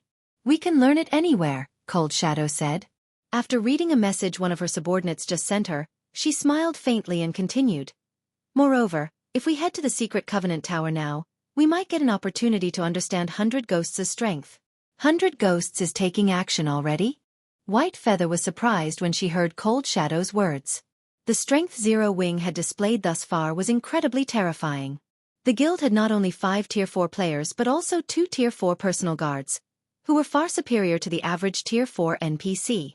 At this stage of the game, even the 5 great super guilds could only resort to a war of attrition with Zero Wing. In a frontal confrontation, their chances of defeating Zero Wing would be 0. Hence, White Feather found it incredible that 100 Ghosts would retaliate against Zero Wing right after losing several dozen of its top combatants. That's not entirely true, Cold Shadow said, chuckling. A hint of anticipation appearing in her eyes, she added. You'll understand once we get there. If Zero Wing doesn't abandon the secret Covenant Tower this time, it'll most likely be doomed forever. After Cold Shadow finished speaking, White Feather promptly organized a group of peak experts, and they accompanied Cold Shadow to the secret Covenant Tower. Twin Towers Kingdom, Sky Spring City. Guild Leader, we're done compiling the list of items we got, Fire Dance reported as she approached Xueqi. With an excited look on her face, she continued, we obtained close to 20,000 weapons and equipment from this battle, including over 6,000 level 110 plus fine gold weapons and equipment and over 2,000 level 110 plus dark gold weapons and equipment.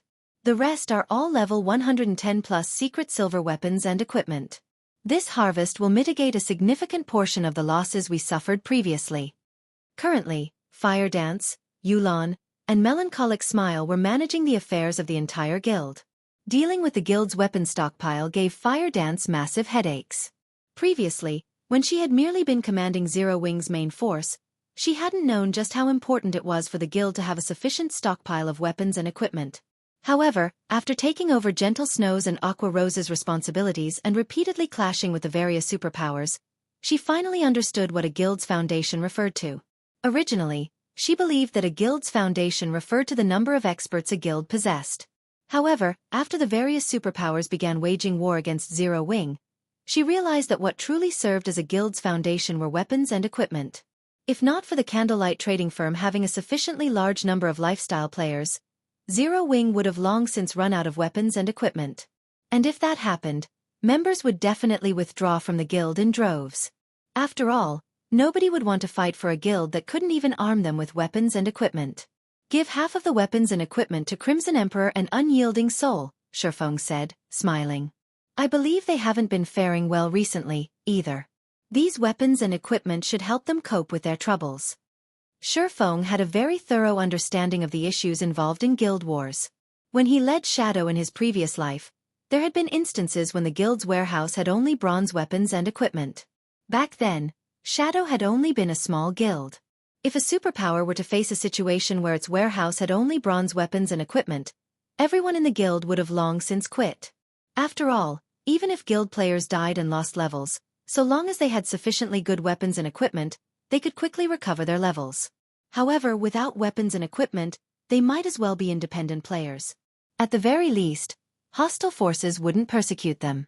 Before Xueqi could issue any more commands, illusory words approached him with a grim look on her face. Guild leader Black Flame, a big problem appeared in Barren Forest City, near the secret Covenant Tower. Illusory words said anxiously. According to our scouts, over 1 million faux saint monsters have appeared there and are making their way toward the secret Covenant Tower. The majority of them are level 135 Great Lords, and there are also roughly 1,000 level 140 plus mythic ranked faux saint monsters. 1,000 mythic monsters? Fire Dance was stunned when she heard what illusory words said. For a moment, she even wondered if her ears were working properly. Normally, it would be incredibly difficult to come across even one mythic monster.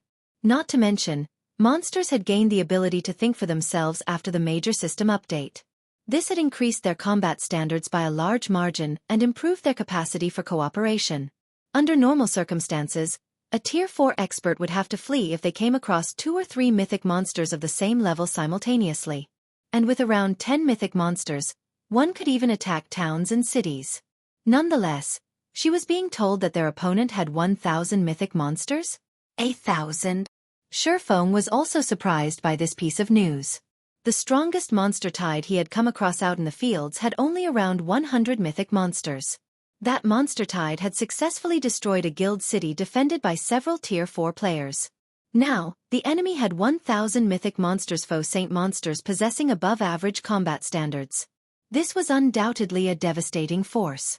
That's right. There are at least 1,000 of them. Illusory words nodded, an ugly expression appearing on her face. According to their movement speed, it'll take them around 10 hours to reach the secret Covenant Tower. We should have enough time if we withdraw from the tower now. They didn't have any hope of defeating a force of 1,000 level 140 plus mythic monsters, even if they had a guild city as support. Without a guild city for protection, their only option was to give up. After all, players killed by those faux saint monsters would suffer heavy penalties. No wonder Lu Xinglua was so confident even while retreating. It turns out he still had such a trump card hidden, Xueqi said in sudden realization. Chuckling, he continued. It seems they are really desperate this time. It would have been a different story if Saint's Hand had mobilized this legion of mythic-ranked faux saint monsters in a neutral map, but it was currently moving within the Twin Towers Kingdom's borders. The kingdom would definitely mobilize its army once it noticed the faux saint monsters. A kingdom's army wasn't in existence to be trifled with. This was especially true now that the NPC population in the game had skyrocketed. Once the Twin Towers Kingdom mobilized its army, even a force of 1,000 mythic monsters would meet a tragic end.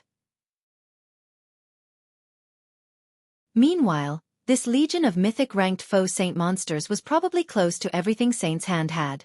The fact that Saint's Hand was willing to go so far probably meant that Lu Xinglua and the various superpowers had paid it an astronomical price.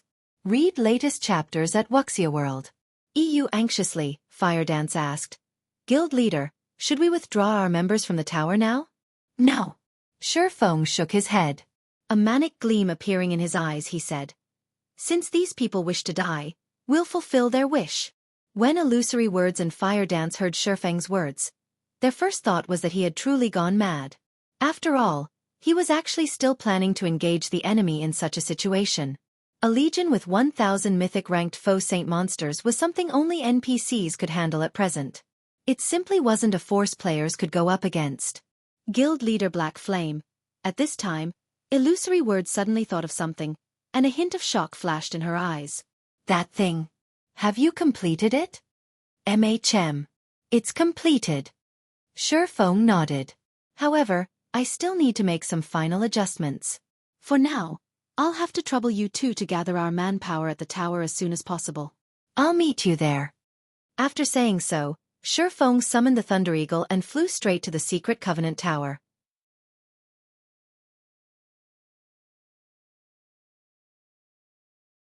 Chapter 2820. Sudden appearance of the Steel Fortress Barren Forest City, Frostrain Ridge. Frostrain Ridge was a level 70 map. Snow blanketed the place all year round, and it was famous for cryolite. In God's domain, Cryolite was one of the rare ores that could be used to manufacture alchemy tools. Hence, it had incredibly high demand. However, as its output was relatively low and the appearance of its deposits was random, its price was constantly high. Currently, one piece of cryolite could sell for 20 silver on the market. Hence, many newcomers in God's domain would choose to grind for levels in the Frost Rain Ridge. Doing so earned them EXP and a considerable sum of money. However, the vast Frost Rain Ridge was devoid of players and NPCs at this time. The entire map had become a land of death due to the invasion of faux saint monsters. Above Frost Rain Ridge, a 20-meter-long dark fire crow flew through the sky and stopped before a 200-meter-long ancient demonic serpent hovering in the air. The ancient demonic serpent was like the king of the skies, overlooking all existences. Even the extraordinary ranked dark fire crow was like an infant before the ancient demonic serpent. In fact, despite being at the Tier 3 peak standard, the dark fire crow actually bristled in fear when it arrived before the ancient demonic serpent. If not for its master forcing it, the dark fire crow would have tried to stay as far away as possible from the ancient demonic serpent. A total of 300 players rode on the back of the ancient demonic serpent. These players were all at least level 126 and radiated an aura similar to that of Tier 4 mythic monsters. They wore black heavy armor, and their eyes gave off a bloody glow. In addition, leading these players were 5 bona fide Tier 4 players. If Xueqi were here, he would recognize one of these 5 players, the short-haired woman Jade Leaf. At this time, though, she had a respectful and fearful expression on her face as she looked at the elderly man before her. "Elder Windshadow, I apologize for the long wait," said Lu Xinglua from the Dark Fire Crow. At this time, Lu Xinglua's appearance had undergone significant changes. If one looked past the gray cloak he wore, one would notice scarlet runes ringing his neck. The pupils in his eyes were now dark gold reverse crosses. Smiling, Lu Xinglua said to the elderly man riding at the head of the ancient demonic serpent, "I didn't expect Elder Windshadow to bring the Black Knights here. It seems that you really plan on making Zero Wing disappear." At this point, the various superpowers in God's domain knew very little about the guild known as 100 Ghosts. However, Lu Xinglua was quite clear about how powerful the guild was. The Black Knight Legion was 100 Ghosts' trump card legion, and it was much more powerful than even the 5 great super guilds' trump card legions. This was because the members of this legion could no longer be considered human. Not only did every one of them possess a special bloodline, but even the weakest among them was at the flowing water realm standard. Combined, their 5 senses, raw power, and reaction speed allowed them to surpass even the average Tier 4 player. The Black Knight's equipment standard was even more amazing. Every member was geared in Tier 3 mana set equipment. With this set, even an ordinary Tier 3 expert could hold their ground against Tier 4 mythic monsters. Of course, this Tier 3 mana set equipment wasn't something just anybody could use. This was because the set had an incredibly high strength requirement, which was already at the Tier 4 standard. Even a Tier 3 berserker who had invested all their free attribute points into strength couldn't meet this requirement. It was unrelated to the levels of players. Only these monsters the 100 Ghosts nurtured could equip this Tier 3 mana set equipment while still at Tier 3.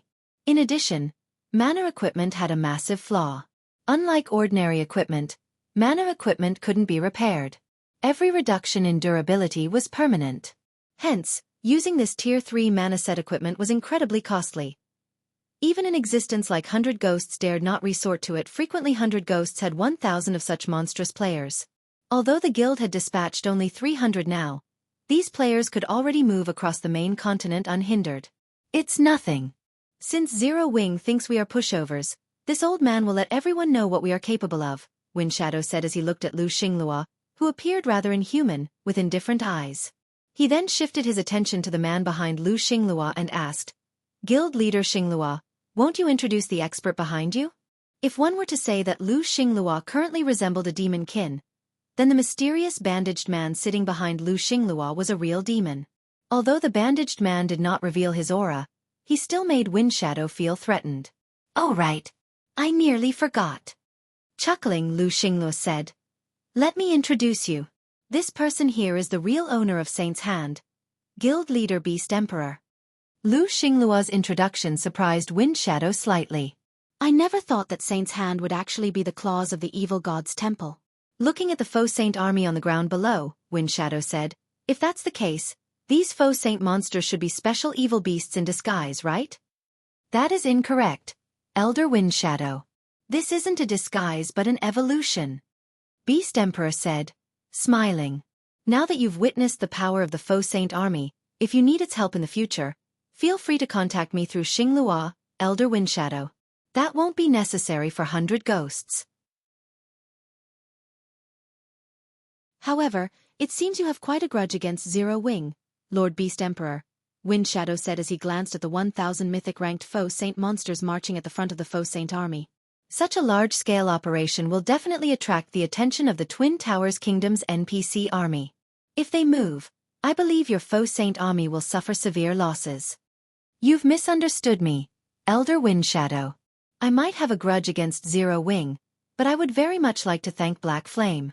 If not for his help, I wouldn't have gotten this far. I am here now only to help Xinglua with his problem, as well as meet with my old friend Black Flame, Beast Emperor retorted nonchalantly. It was as if he placed no importance on the kingdom's army whatsoever. I see. Since that's the case, do you mind leaving Black Flame and Zero Wing's Tier 4 experts to us? Wind Shadow asked. No problem. Nodding, Beast Emperor said. I only want their corpses.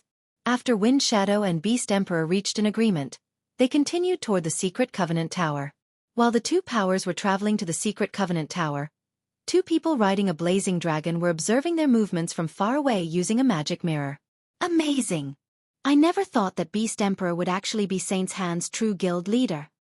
Looking at Wind Shadow's and Beast Emperor's figures displayed on the magic mirror, Cold Shadow smiled and said, with those 300 monsters from 100 ghosts joining in, Zero Wing really is doomed this time. Should we still go to the Secret Covenant Tower then? White Feather asked. No. Now that such a large army is heading to the tower, we might get dragged into the fight if we aren't careful, Cold Shadow replied, shaking her head. If Zero Wing doesn't concede the tower this time, it will definitely suffer a heavy loss. Right now, 100 Ghosts and Beast Emperor pose more of a danger to us. We need to head back now and make the necessary preparations. The War of Worlds will be coming soon. After saying so, Cold Shadow took out a return scroll and teleported back to the Fire Dragon Empire. She had no intention of watching the upcoming fight whatsoever. After all, the fight's outcome was a no-brainer. Rather than watching a walkover, her time would be better spent improving her strength. In the meantime, the members of Zero Wing, Unyielding Soul, and Crimson Emperor who were grinding inside the Secret Covenant Tower had assembled outside the tower at the behest of their guild's executives. Read latest chapters at Wuxia World. EU. After seeing that everyone was gathered, Flying Shadow approached Shifeng and reported, Guild leader, everyone grinding inside the tower has come out. They are ready to be dispatched at any time. Nodding, Shifeng said, Good.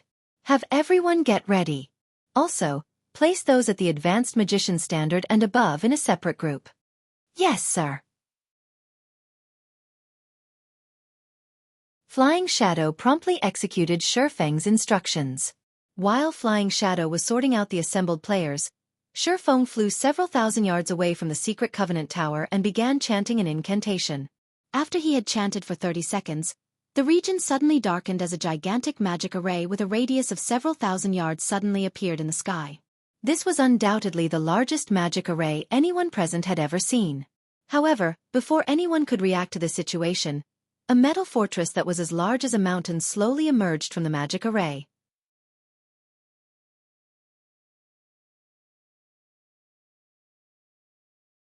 Chapter 28-21. Astonishing mobile fortress. The metal fortress gradually descended from the sky, its whole figure eventually appearing before everyone's eyes. Silence fell over the entire region. From a distance, the metal behemoth several kilometers wide and hundreds of meters tall hovering about a dozen meters above the ground looked like some kind of slumbering island monster. With the appearance of this metal behemoth, the mana within a 10,000-yard radius began converging upon it. Even the players standing several hundred yards away could sense dense mana flowing around them. Everyone's eyes nearly fell out of their sockets. Even Flying Shadow, who had seen many spectacular sights throughout his career in God's domain, was dumbfounded. Only after a long time had passed did he manage to snap out of his daze. A sky city? No. This is a fortress. Moreover, it's a sky fortress capable of movement. A sky fortress? I must be dreaming. When the gathered players recovered from their initial shock, exclamations rang out one after another. As everyone gazed at the steel fortress in front of them, their minds churned with excitement, disbelief, and madness. Unyielding Souls and Crimson Emperor's members, in particular, eyed Zero Wings members with envy. At this time, God's Domain had already become something like a real world. For many people, the game was an important part of their lives. Numerous fantastic sceneries that couldn't be found in the real world could be found in God's Domain. Moreover, there were still countless unexplored maps and unknown sceneries awaiting discovery. In this wonderful world, everyone had their own dreams. Among these dreams, the biggest one would most likely be to gain the ability to fly freely in the sky. However, flying mounts were incredibly rare in God's Domain, not something ordinary experts could get their hands on. Even the various superpowers only had a few flying mounts. Yet in an era where there were hardly any flying mounts, Zero Wing had actually obtained a sky fortress. Who wouldn't grow crazy and envious over this fact? Looking at the assembled players' shocked expressions, Xueqi chuckled and said, "All right, I've already granted entry access to everyone. You can now head inside. The magician team, follow me." In reality, even Xueqi harbored a great yearning for the mobile fortress. In the past, he could only look at the various super guilds' mobile fortresses from afar. As these mobile fortresses were generally deployed to strategic locations, such as level 150+ maps, they were never open to the public. At most, those super guilds would allow their allies to visit their mobile fortresses. Everyone else was barred from entering now. He had finally gained a mobile fortress of his own. As soon as Xueqi finished speaking, the gathered crowd promptly jumped into the fortress's open steel gate.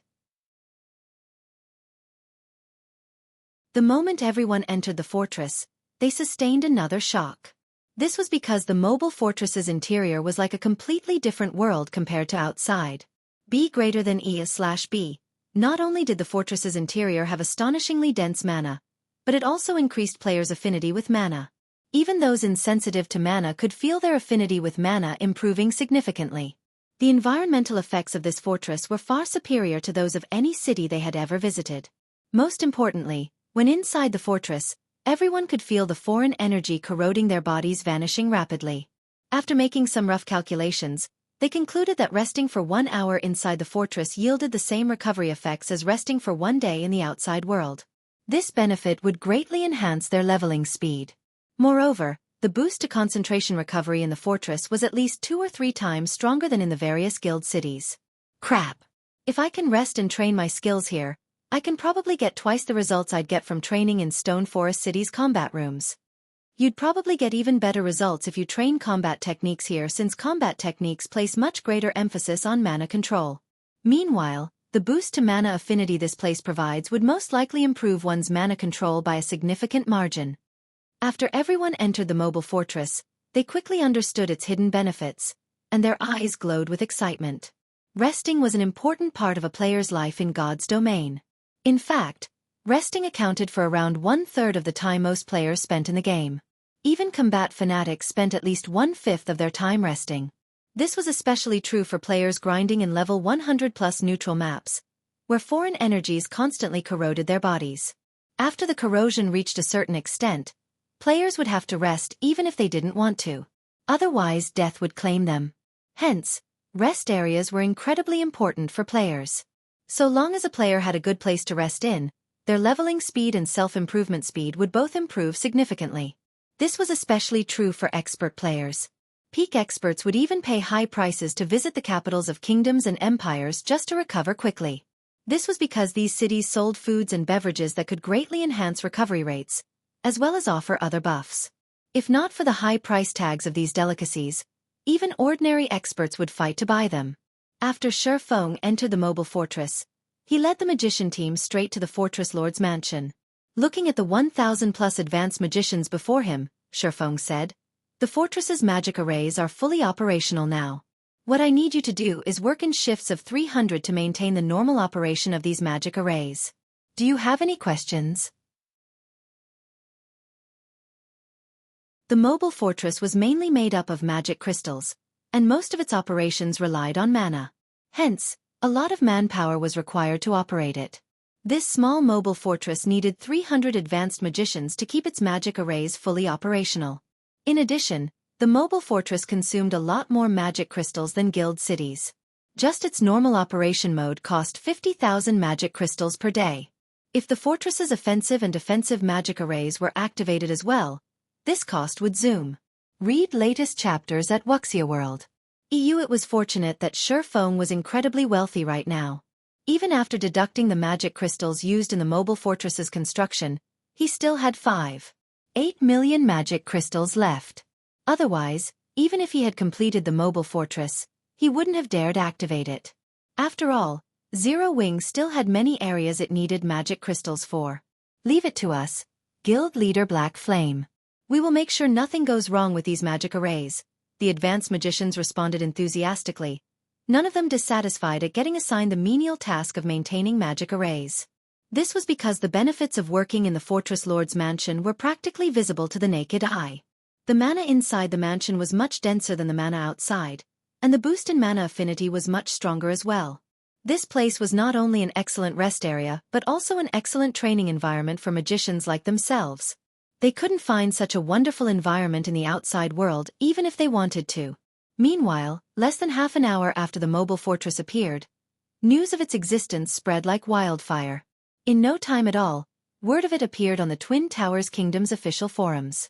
Sky Fortress appears beside the secret Covenant Tower. For a time, players throughout the kingdom were in an uproar.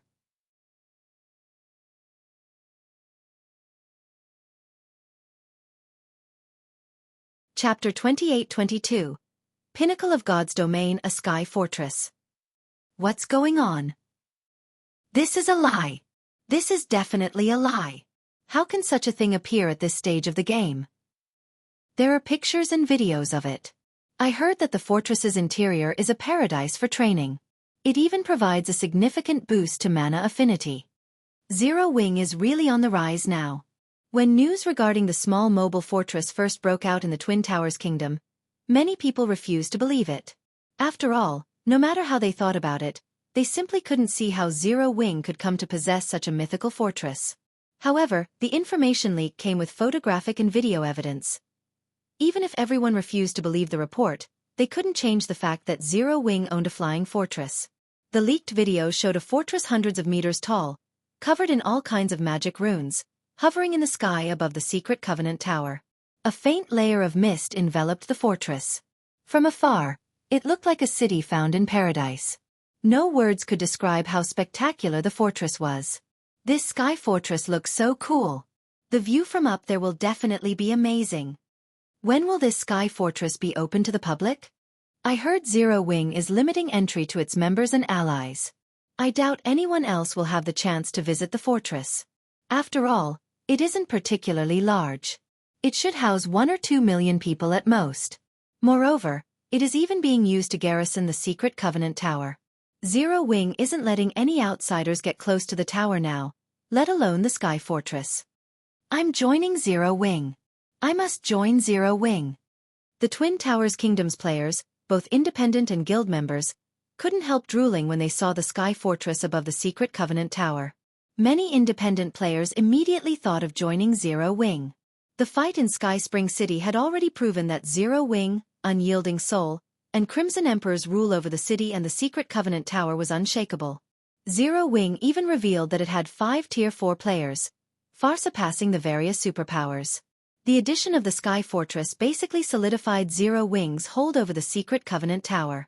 Now, it would be utterly impossible for the various superpowers to compete with Zero Wing when it came to providing their members with an excellent leveling spot. For a time, the number of players visiting Zero Wing's residences to apply for guild membership skyrocketed. The atmosphere within Zero Wing was also boiling, with many members celebrating the fact that they had not rashly quit the guild. Meanwhile, Unyielding Heart and Illusory Words arrived in front of the secret Covenant Tower together with a bunch of Tier 3 experts.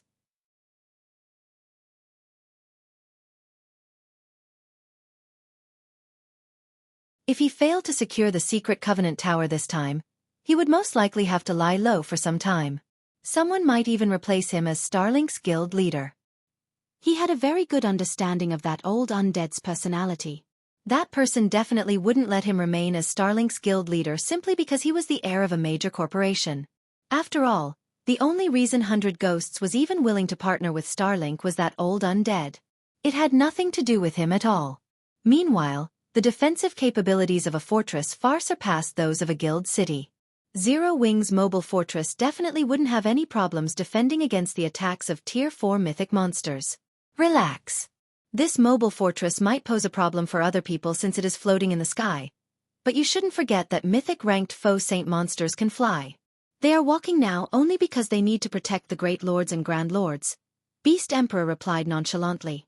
A fortress might be capable of blocking the attacks of mythic monsters, but doing so should still consume a large amount of mana. How long do you think a fortress can last against the bombardment of 1,000 mythic monsters? If they had only several dozen mythic monsters, they would indeed be helpless against a fortress. After all, the attacks of mythic monsters couldn't exceed the defensive threshold of a fortress's defensive magic array. However, 1,000 mythic monsters would be a different story. The attack of each mythic monster might deplete only a small portion of the defensive magic array's mana. But when multiplied by 1,000, even a main city's defensive magic array wouldn't last very long. Yes, you're right. Who can possibly go up against 1,000 mythic monsters? Lu Xingluo regained his confidence when he looked at the mythic-ranked foe saint monsters marching on the ground below. Read latest chapters at Wuxia World. EUA Fortress might be amazing, but there was also strength in numbers. After saying so, Lu Xingluo looked at the giant serpent flying nearby, a cold glint appearing in his eyes. 100 Ghosts' ancient demonic serpent was an extraordinary existence. Not only was the flying mount itself at the Tier 4 mythic standard, but it was also a legendary flying mount, one of the rulers of the sky during ancient times. According to rumors, the strength of the ancient demonic serpent's bloodline was close to rivaling that of dragons. In air combat, the combat power it could display surpassed even that of a flying ship. Hence, their side wouldn't necessarily lose to Zero Wing's mobile fortress in air combat. Time passed quickly. After traveling for another 6 hours, Lu Xingluo and Beast Emperor saw a gigantic, floating fortress on the distant horizon. So, that is the mobile fortress? Beast Emperor was a little surprised when he first laid eyes on the mobile fortress. Afterward, though, a smirk appeared on his face. Black Flame, I admit that you are indeed capable. However, I wonder if you'll go mad if I destroy this fortress of yours? After saying so, Beast Emperor gestured with his hand. In response, his army's 1,000 mythic-ranked foe saint saboteurs, 1, took to the skies and flew straight toward the mobile fortress. Their speed in the air was just slightly inferior to that of flying mounts, and they gave Zero Wing's side no time to react whatsoever.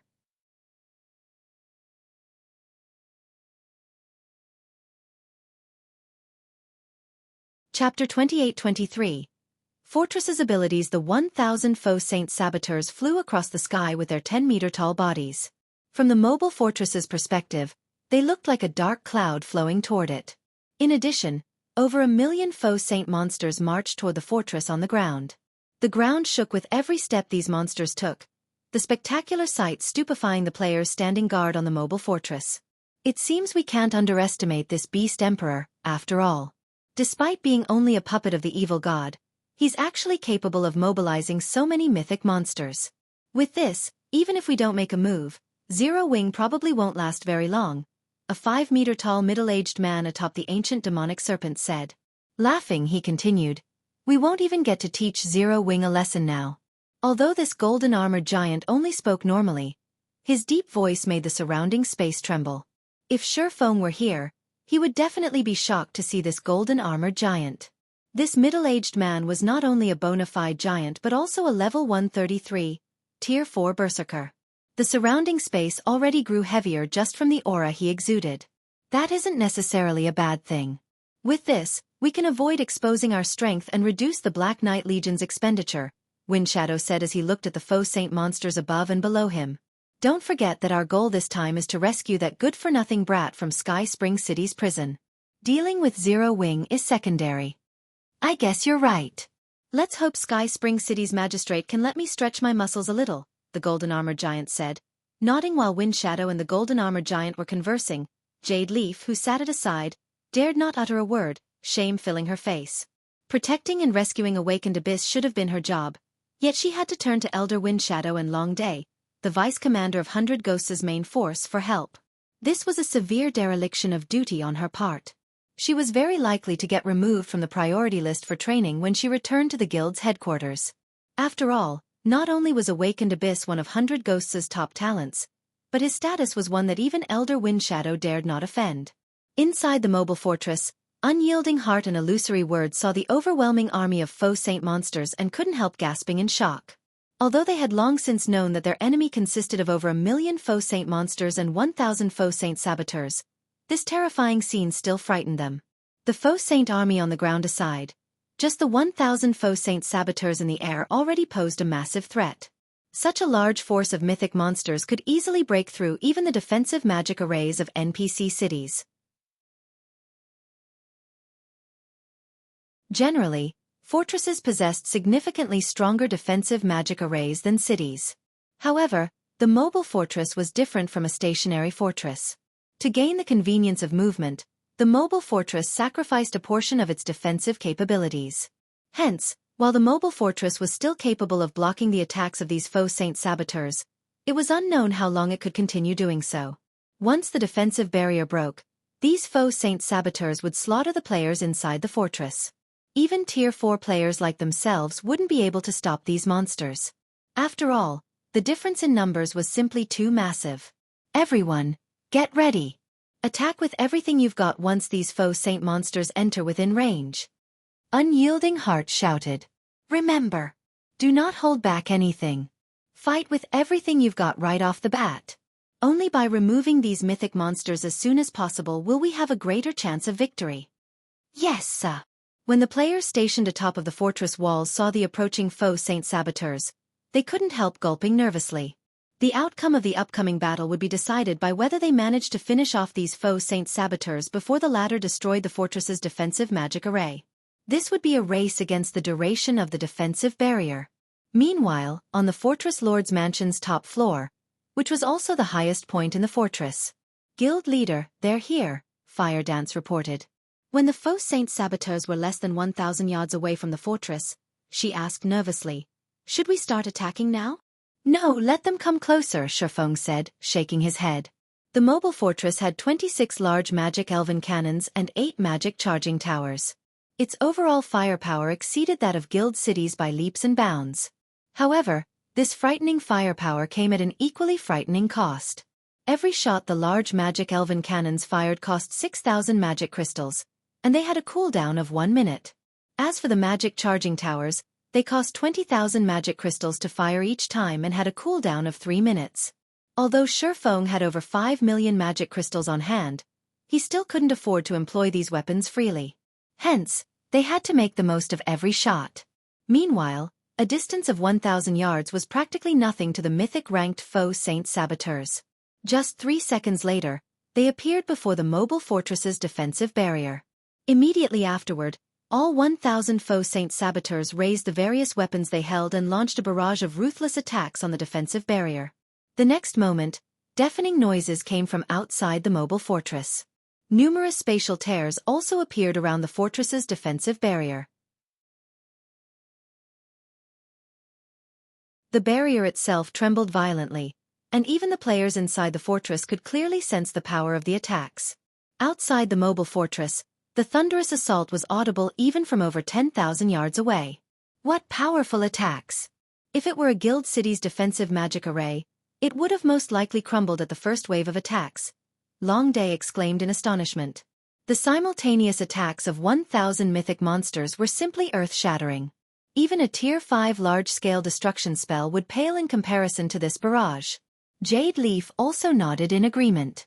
Even an NPC main city's defensive magic array would suffer tremendously before this combined attack, let alone a measly mobile fortress. However, when the attacks ended, 100 Ghosts' members and the players standing atop the mobile fortress's walls were all stunned. It's fine. At this time, not only were there no cracks on the defensive barrier, but the magic power oscillation from the barrier also remained frighteningly smooth and steady. It was evident that the faux saint saboteurs' attacks failed to reach the barrier's defensive limit. Meanwhile, at the Fortress Lord's mansion, Fire Dance goggled in shock. Isn't this barrier a little too strong?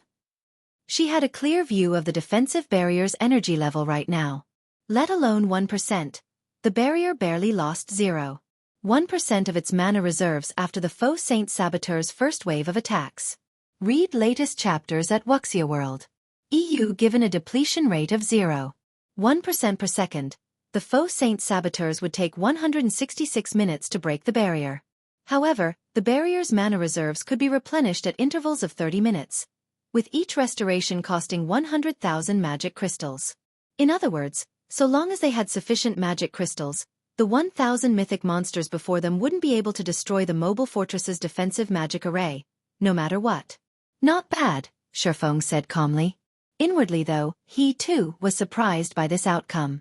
He never thought that the mobile fortress's defensive capabilities were so amazing. No wonder the mobile fortresses I saw in my previous life were capable of blocking the attacks of even Tier 5 players. The next moment, Xueqi turned to Fire Dance and said, "Have the ones below start testing the power of the magic elven cannons."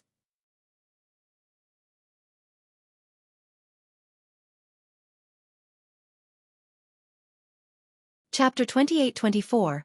Silent World. At Xueqi's command, Fire Dance notified the players stationed at the 26 large magic elven cannons. In response, all 26 cannons in the mobile fortress began gathering and condensing mana from their surroundings. The originally mist-like mana liquefied. The condensed liquid mana then flowed into the cannons. A short moment later, a crimson, threefold magic array appeared before the muzzles of these cannons, the tremendous power these magic arrays carried distorting the surrounding space. The next moment, after the faux Saint Saboteurs completed their third barrage, 26 crimson beams shot into the dusky sky all of a sudden. These beams of light then burst in midair, and numerous smaller beams rained down on the mythic monsters. Even though the faux Saint Saboteurs had reacted quickly to the attack, they were somewhat crowded, so most of them still ended up engulfed by the crimson rain. When the crimson rain ended, what entered everyone's eyes were the faux Saint Saboteurs' battered bodies. Every mythic monster that got caught under the red rain had burn marks mottling their bodies, with some even on fire. Meanwhile, the attacked faux Saint Saboteurs' 7.3 billion HP fell below 5.5 billion, with some even having only around 4 billion HP remaining. Aren't those cannons a little too powerful? Unyielding Heart, who was commanding the battle from the wall, was astonished at this sudden turn of events. Normally, killing mythic monsters was a long and arduous process. Yet, the large elven magic cannons dealt over 200 million damage per attack. Moreover, their AoE covered at least an 800-yard radius. Had the faux Saint Saboteurs positioned themselves more closely together, just one volley from the 26 cannons might have been enough to reduce the HP of these mythic monsters to a critical level, and 2 volleys would be enough to wipe them out of existence.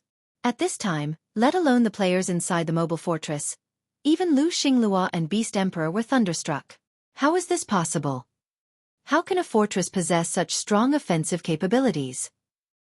Lu Xinglua felt his brain freezing when he saw that the faux Saint Saboteurs had lost a quarter of their HP from just one volley. He had seen fortresses before.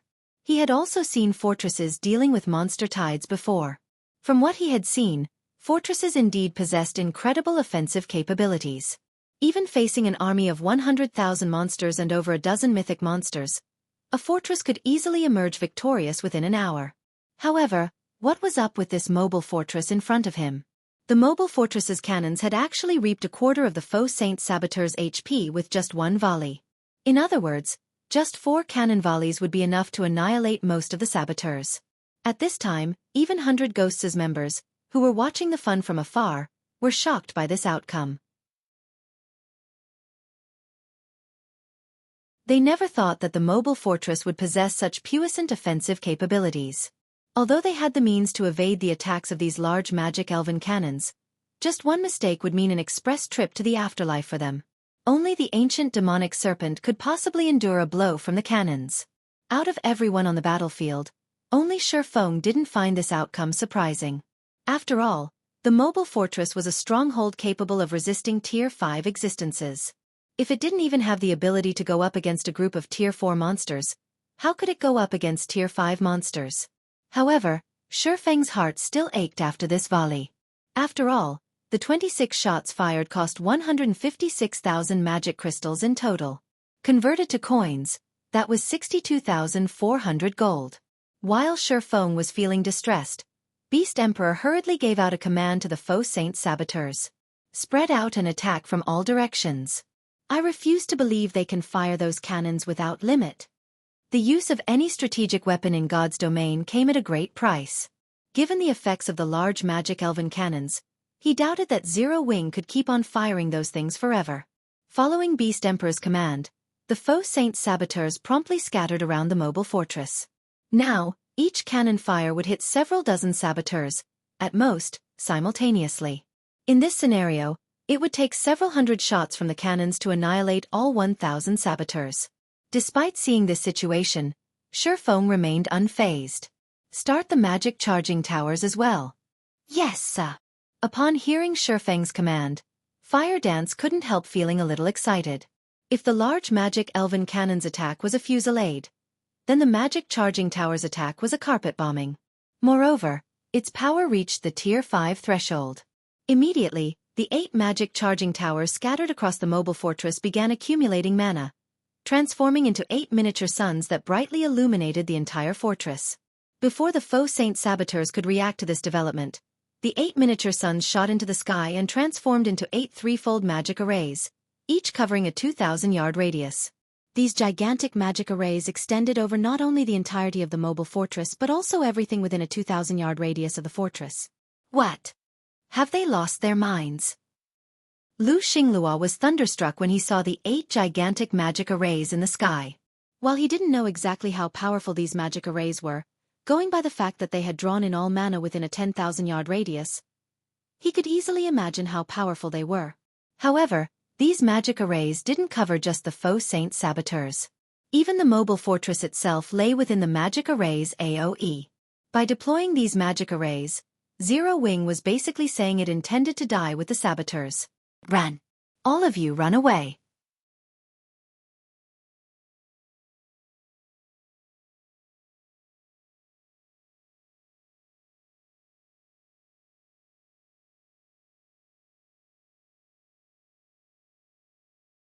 However, even if the ancient demonic serpent could survive the mobile fortress's heaven-defying blow, they, the Flying Mount's passengers, would most definitely be reduced to ashes. Not to mention, despite the mutually destructive blow, the mobile fortress's defensive barrier remained intact. Such being the case, even the ancient demonic serpent's strongest blow would only exhaust some of the barrier's energy reserves. After hesitating for some time, Wind Shadow announced, "We're retreating." The ancient demonic serpent was a Tier 4 legendary flying mount. Its strongest blow touched upon the threshold of Tier 5, an attack that even an advanced guild city's defensive magic array couldn't withstand. Originally, Wind Shadow believed that, while the mobile fortress's defensive magic array might be strong, destroying it shouldn't be a problem for the ancient demonic serpent, given enough time. However, let alone destroying the barrier, just surviving that purifying light would be a problem. Since it was evident they couldn't do anything against the mobile fortress, they naturally had no reason to remain here. At this time, Wind Shadow wasn't the only person with such thoughts. Beast Emperor similarly commanded his faux saint army to retreat immediately. After ordering a retreat, Beast Emperor looked at Lu Xinglua and said, "Let's go. There's no point in staying here anymore." Trying to clash with the mobile fortress now was simply suicidal. Their only choice was to retreat and figure out other options to deal with the fortress. Securing the secret Covenant Tower was also no longer possible. So long as the mobile fortress remained in the tower's vicinity, they couldn't do anything about the tower. "Lord Beast Emperor, don't you have any way at all? I've bet everything on you," Lu Xinglua said, looking at Beast Emperor with crazed eyes. Starlink had suffered a massive blow from the battle in Sky Spring City. He would be finished if he failed to secure the secret Covenant Tower as well. "Xinglua, you might not be able to return to Starlink, but with the Starline Corporation's financial strength, you can still follow me," Beast Emperor consoled. "You've seen for yourself how quickly the faux saint army expands. It will only grow stronger from now on. Even that old undead backing you won't be able to go up against the faux saint army in the future. As for Zero Wing, I will eventually erase its existence from God's domain." When Beast Emperor mentioned the name Zero Wing, his voice grew cold. If not for Zero Wing's interference, his army would have long since trampled over Star Moon Kingdom and the Black Dragon Empire. He wouldn't have had to resort to creating Saint's Hand, an organization filled with cunning opportunists, to help him. As for the losses he suffered this time, he didn't place much importance on them. After all, for his current self, faux saint monsters below mythic rank were incredibly easy to produce. As for the mythic-ranked faux saint saboteurs, while they were severely weakened right now, if they focused on fleeing, nobody could stop them. Zero Wing would be able to kill only a few of them at most.